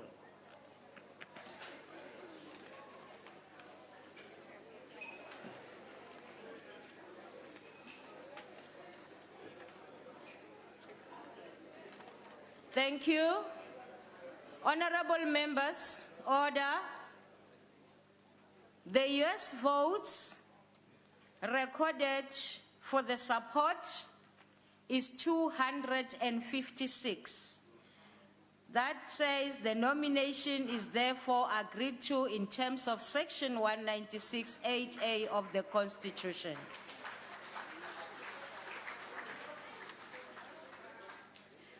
I will now ask the Secretary to read the sixth order. Consideration of report of Portfolio Committee on Tourism on 2015 Tourism Indaba. I will now allow Honorable B.T. Ngobo to introduce the report. She will speak from her seat. Chairperson, honorable members, Order, honorable members, the noise is high. Thank you. Continue, ma'am. Yeah. The Portfolio Committee on Tourism was at the Indaba from 9 to 11 in May. The Indaba is one of the policy instruments used by government to drive the attainment of National Development Plan targets of creating 11 million jobs by 2030. The latest tourism satellite account is showing figures of 2013. The tourism sector in South Africa provided 665 direct jobs and a total of 1.5 million jobs, including the indirect jobs. The World Travel and Tourism Council Job Index indicates that tourism in South Africa is responsible for 1 in every 11 jobs. The latest 2014 satellite statistics show that the sector contributed 357 billion rand to the GDP, which constitutes 10% of the total GDP of the country. Tourism Indaba plays a pivotal role in facilitating business transactions among various businesses. 2014 Indaba brought together a myriad of Southern Africa tourism products and services to this international travel show, which serves as a single point of contact with high-paced relevant engagements, delivering seamless access to all that Africa offers in terms of leisure and tourism. The trade show was attended by 1,000 exhibitors from 20 African countries, 200 buyers from world tourism source markets, and 750 members of the media. Indaba creates a platform for emerging local tourism business to get access to international markets. The 2014 Indaba brought 40 tourism SMMEs, which were exposed to markets, and over 2 days they were engaged in speed market sessions. Indaba also serves as a tool to communicate positive images about South Africa and pushing the Pan-Africanism needed in the sector for Africa to claim its rightful place in the world. Indaba 2015 presented an opportunity to ameliorate the image of South Africa and mitigate against bad publicity the country had received through Ebola epidemic and xenophobic attacks. The committee had an opportunity to attend the second Indaba Ministerial Roundtable hosted by the Minister of Tourism. The theme of this roundtable was Africa Open for Tourism Business, and this session afforded 13 African ministers and key tourism industry players an opportunity to discuss and debate the current state of tourism in Africa with a view of collectively formulating solutions to grow and develop tourism. Having observed the proceedings at Indaba and considered the inherent issues, the committee recommends to the Minister of Tourism that South African tourism conducts an impact analysis of other shows, such as the World Tourism Market Africa show on Indaba, to ascertain if this contributed dwindling attendance at Indaba. Conducts an impact assessment of the xenophobic attacks on the destination image for South Africa as a whole, and Indaba in particular. Engages the Tourism Business Council of South Africa to prevent tourism establishment to overinflate prices during Indaba. Also improve and modernize to Indaba to ensure that it serves the industry well and grows to be true #1 Africa tourism show. The Department of Tourism and South African Tourism introduced mechanisms to support emerging tourism enterprises to meaningfully attend Indaba. Indaba should incorporate more of industry talks or enhance the tech zone talks to become full-blown conference themes held alongside Indaba. And finally, the countries should be hosted, the African countries should be hosted under one venue to facilitate interaction and comparison of African products for buyers. The committee asks Parliament to adopt this report, and I thank you. Thank you very much. I will now recognize the Chief Whip of the Majority Party. Honourable House Chair, I move that the report be adopted. The motion is that the report be adopted. Honourable Deputy Chief Whip of the Opposition. Chairperson, the DA would like to make a declaration. Thank you. Declaration allowed. DA. Thank you, Madam Chair. Organisers recorded a drop in attendance figures at the latest Tourism Indaba. Some countries even boycotted the event, and this all while the Tourism Minister conceded that this travel showpiece needs a boost and that the next Indaba will be run together with an international partner. Now, hopefully this move will assist in repairing our tourism brand as a result of the draconian travel regulations implemented last year. Now, while some of the recently announced concessions could provide some assistance, the DA maintains that the introduction of electronic visas should be the way forward for South Africa. These technologies have proven to be very efficient, safe, and have improved turnaround times in the countries in which they have been adopted. And it's also a measure to streamline tourist facilitation to your country. Now, moving on, the Tourism Indaba is one of the largest marketing events on the African calendar and one of the top 3 events of its kind on the global tourism calendar. And it goes without saying that more should be done to ensure that the Tourism Indaba connects the right players with the right products that will lead to increases in both domestic and international arrivals. What is needed, Madam Chair, is an economy-wide analysis of the distributional effects of tourism expansion and therefore offering a means to the question, can tourism help to alleviate poverty in South Africa? So, Madam Chair, therefore, our debate should actually shift to deal with the current discourse between tourism and poverty alleviation. And because the mere fact that tourism takes place does not imply that the money trickles down to the poor, we need real measures to ensure that tourism does reduce poverty and ultimately economic benefits for host communities. Thank you. Thank you. EFF.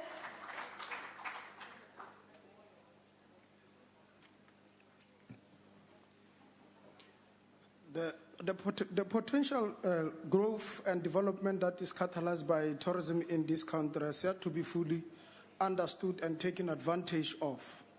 While it is claimed that tourism currently employs 1.5 million people, contributing about 9% of the country's GDP, we are of the firm view that this potential could be much more. Unfortunately, the 2015 tourism indaba held at Chief Albert Wituli International Convention Center in May this year continued doing what the previous tourism indabas did, and that is promoting the very same kinds of tourism destinations in the country and in the continent. Your own studies as the Department of Tourism shows that there remains an untapped potential for cultural and historical tourism in the country, and that the majority of black people do not tour the country as much as they should be. This is because most of the areas punted as tourist attractions have nothing to do with black people, but everything to do with celebrating Eurocentric values. So we cannot support the continued use of public money to stage a tourism indaba that does very little to transform the tourism landscape in this country. Secondly, this country has been hosting this tourism indaba since 1979, but there's never been a study by government to assess the impact on tourism that this indaba has. Is it necessary to host? Does it add any value in promoting South African tourism? These answers we do not know, but we keep on pumping public money into it. We are a government that has suspended a thinking. Thirdly, as much as tourism may be employing the number of people it employs, there's been a very little done to change the demographic makeup of a real beneficiaries of tourism. The guest houses, game farms, and so on. People with land and who are able to capitalize on the land, they have not made a lot of money.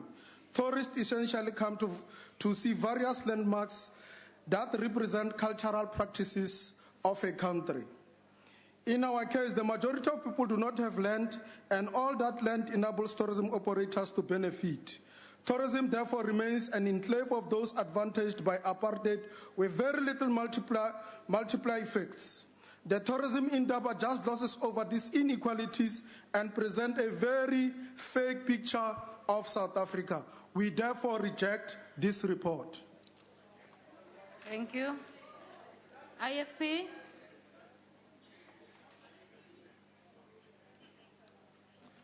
Thank you, Chairperson. The 2015 tourism indaba held at Chief Albert Wituli International Convention Center from the 8th to the 11th May was a resounding success, and congratulations must go to its organizer, South African Tourism, for its continued success. With tourism accounting for nearly 10% of gross domestic product on the African continent, as well as directly and indirectly supporting 20.5 million jobs. It is an industry that requires our utmost support and continued impetus. Africa was host to over 56 million tourists in 2014, and although this figure is expected to increase in 2015, we as a continent and as a country need to ensure that we create an environment that attracts rather than scares away tourists. Our universities are world-class and attract a large number of tertiary, quote-unquote, tourism through foreign students seeking to complete full or part-time degrees up to PhD level and such institutes. At such institute, We must be mindful of not alienating this revenue stream through local instability, as we want to see growth and not contraction in South Africa's share of the modern education market. The issue of xenophobia is another critical concern, and we accordingly call upon all South Africans to eradicate this kind of mentality. It has no place in our rainbow nation and will not assist us in continuing as a premier international tourist destination. The IFP supports the report. Thank you. Thank you. Cope?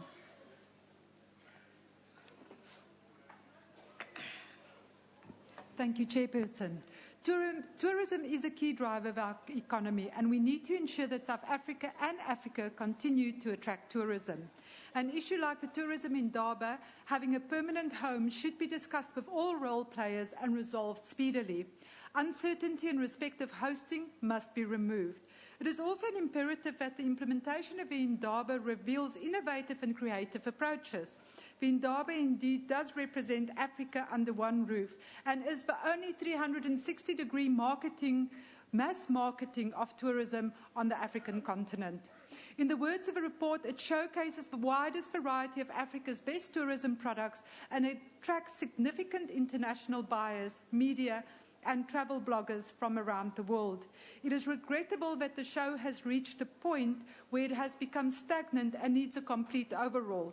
The African tourism show must be as good as its international counterparts, such as the World Trade Market, the ITB, and others. Tourism in Africa directly and indirectly supports 20.5 million jobs and represents 8.1% of Africa's GDP.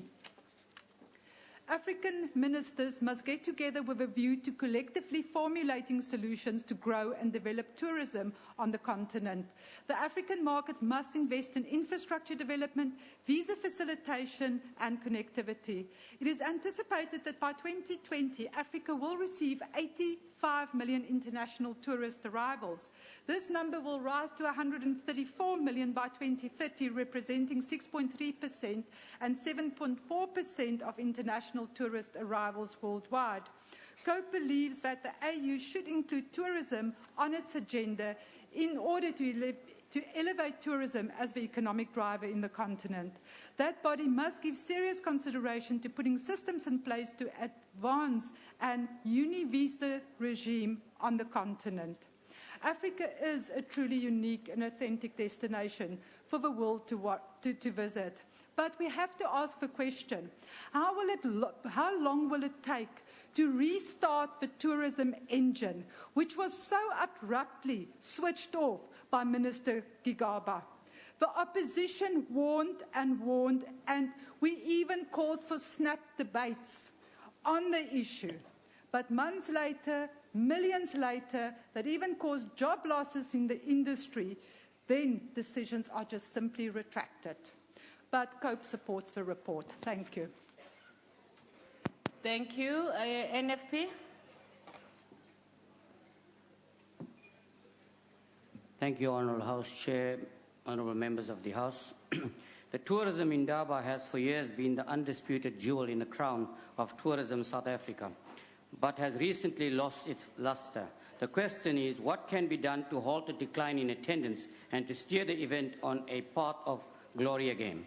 We are particularly encouraged by the realistic assessment of the Portfolio Committee on Tourism has made regarding the decline of this prestigious event and agree that the entire concept needs to be evaluated, improved and modernized. Most important, however, is to determine a permanent home for the tourism indaba, to source a suitable venue that will meet the demands of this important marketing event, the largest on the African tourism calendar, and to identify an international partner that will bring much-needed international expertise to the table. The Portfolio Committee report is unfortunately silent on the devastating effect that recent visa requirements have had on the South African tourism sector. Whereas Africa is experiencing unprecedented growth in the tourism sector, South Africa has experienced a decline, particularly in the arrival of families, which has dropped by 10% since the implementation of the new visa regulations in June 2015. However, Honourable Chairperson, the National Freedom Party welcomes the latest intervention in this regard, which will certainly go a long way in boosting tourism once again and further create more jobs to boost our economy. In conclusion, the National Freedom Party accepts the Portfolio Committee report on tourism. Thank you. Thank you very much. ANC, the member will speak from where he is. Thank you. Thank you, House Chair. Tourism in Indaba continues to be the pillar of the South African tourism market as a platform. The strides made by this premier show are noticeable. And one of the recommendations that we are putting on this report is that Indaba must be improved in format and in content. It must also be modernized to ensure that it serves the industry well in as one of the best tourism shows. It must include the rethinking and the remodeling of the event in terms of its space, the versatility of the event, and the products that the tourism industry are bringing to the platform.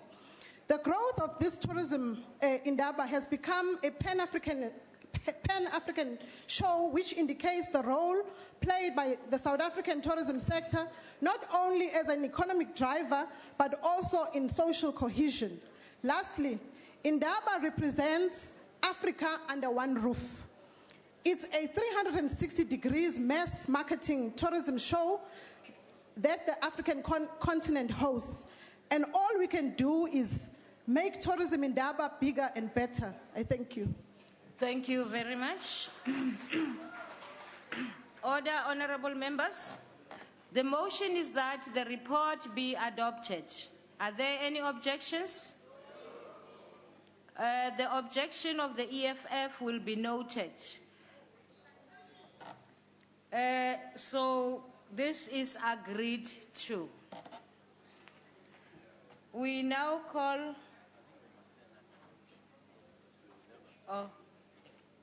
Honorable members of the EFF, I am reminded that you have to record your objection.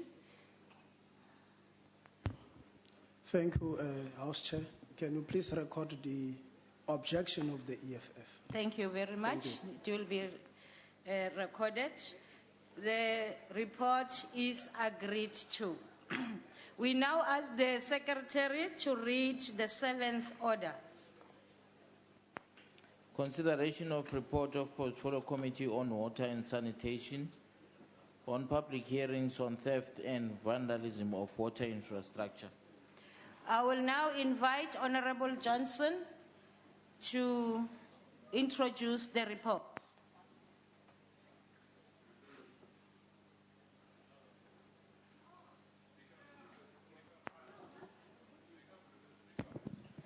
Thank you, Chairperson. Members of Parliament, this is a report that has to do with vandalism and theft of our water infrastructure in South Africa today. There were 12 submissions, 4 of which were oral, which demonstrated a serious collaboration among the affected stakeholders. Various departments had to be involved.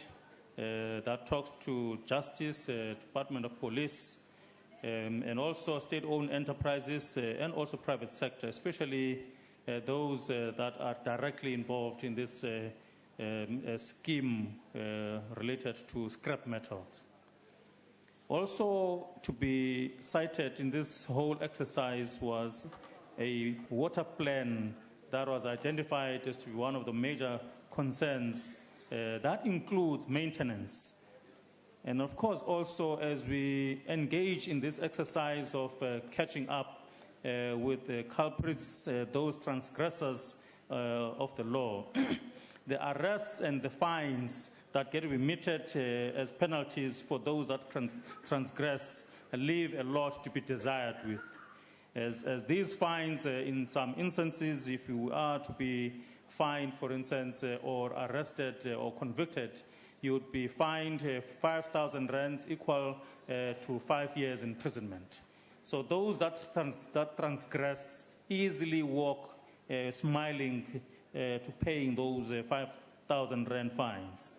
Equally important, as we are engaging in this exercise, was a recognition of the fact that these water facilities that we are talking about that are being vandalized and theft thereof are a national key point in our country today. And then, of course, also what leads up to this whole exercise of theft and vandalism are the additions to the water losses that our country is confronted with, which is 37% as we stand now. Copper also has been identified to be a need for us to recognize it as a precious metal. For anybody who carries copper, like anybody who would be carrying gold or platinum, that person must have the requisite documents, license, so to speak. Lastly, I submit this report for consideration by this august House. Thank you, Chair. Thank you very much. I now recognize the Honorable Chief Whip of the Majority Party. Honorable House Chair, I move that the report be adopted. Honorable Waters? Chairperson, the DA would like opportunity to make a declaration. Thank you. A declaration called for, allowed. Thank you, Honourable Chair. South Africa currently faces a critical challenge with regards to the vandalism and theft of water infrastructure as well as the theft of electrical copper cables. During September and October 2014, thousands of residents in parts of Gauteng went without water almost 2 weeks. Minister Nomvula Mokonyane called this a technical glitch. These kind of glitches are costing South Africa billions. Theft and vandalism have become major challenges to municipalities. The replacement value of stolen and vandalized infrastructure is currently close to 500 billion per annum.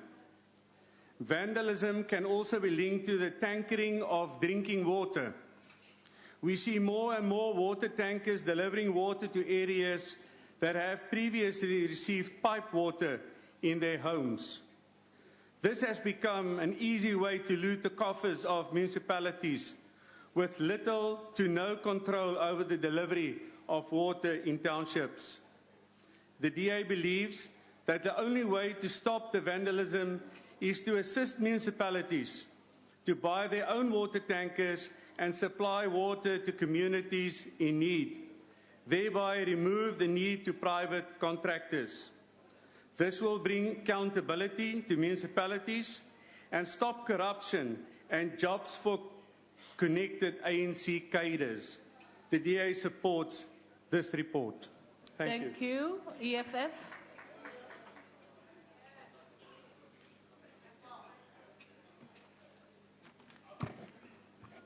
Thank you, House Chair.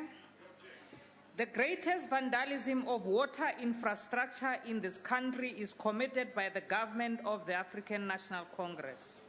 By ignoring to fix aging infrastructure and depending on infrastructure that was built by apartheid, which was not meant to cater for the water needs of black people.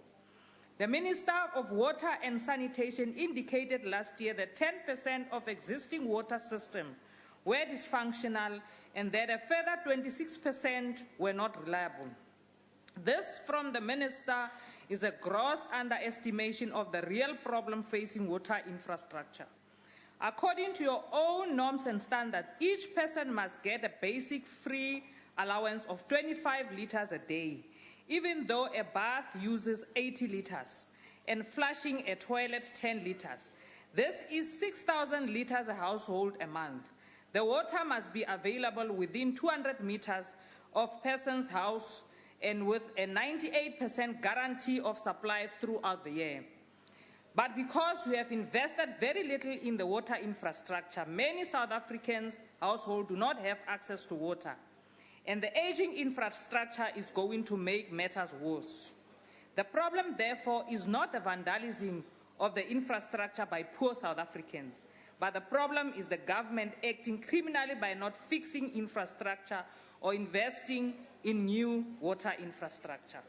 It is reported that the country would need over 600 billion over the next 10 years to fix current challenges to water infrastructure problems. but the government is not willing to make any substantial investment in fixing these challenges. The figure needed is 10 times more than what the government is currently spending on water infrastructure. People are demanding water infrastructure because they are frustrated by the government treating them as a second-hand class citizens. We urge government to stop criminalizing the poor who, as a result of being frustrated by the ANC, end up showing their frustration by destroying water infrastructure. The real criminals are the ones who are refusing to treat the matter of water security as an urgent matter, which is the ANC government and its minister. The EFF therefore rejects this report. Thank you. IFP.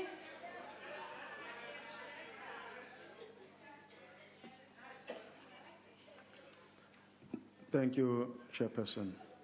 Water resource management in South Africa has never been in a more precarious state than it is in right now. Access to water that is clean and safe, as well as the efficient and sustainable use of water for economic growth and social equity are key challenges that we face today in South Africa. Theft and vandalism of water infrastructure in this country are only compounding the problem and currently dealing a crippling blow to an already faltering system. This is an issue that we currently have little data on, as we have not been paying much attention to it up and until recently. But reports are clear that it is only going to get worse if allowed to continue on its unchecked trajectory. Theft and vandalism of water infrastructure must carry heavy criminal sanctions and must be prosecuted to full extent of the law. SABC must ensure that such cases are not merely dismissed out of hand as being minor or petty, as these crimes can lead to serious problems for the communities in which they occur.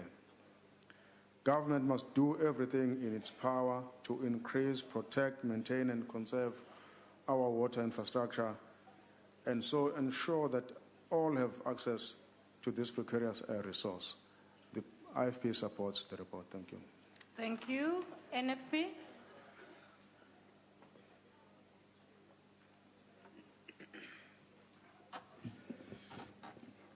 Honorable Chairperson, the report tabled by the Portfolio Committee on Water and Sanitation lists theft and vandalism, together with the lack of operations and maintenance, water resources availability, and lack of bulk infrastructure as major sources of interruption in the supply of water to our communities.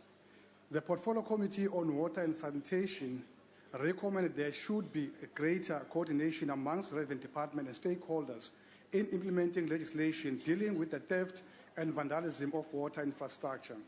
The NFP fully supported this recommendation. We agree that the issue of theft and vandalism is complex. On the one hand, theft is largely driven by organized syndicates. Vandalism, on the other hand, is a symptom of our people who have still not taken ownership of our resources, a legacy which is the result of many years of apartheid and the systematic suppression of our people. The NFP also supports the recommendation of expanding existing legislation that will broaden the powers of policing and, in particular, the trade in scrap metal in an effort to prevent theft. Increased and refined legislation, however, is not the answer in itself. Efficient implementation of the legislation will also be needed. The Portfolio Committee recommendation that the department should consider the creation of a national mobilization and awareness effort and program is, in our view, has merit.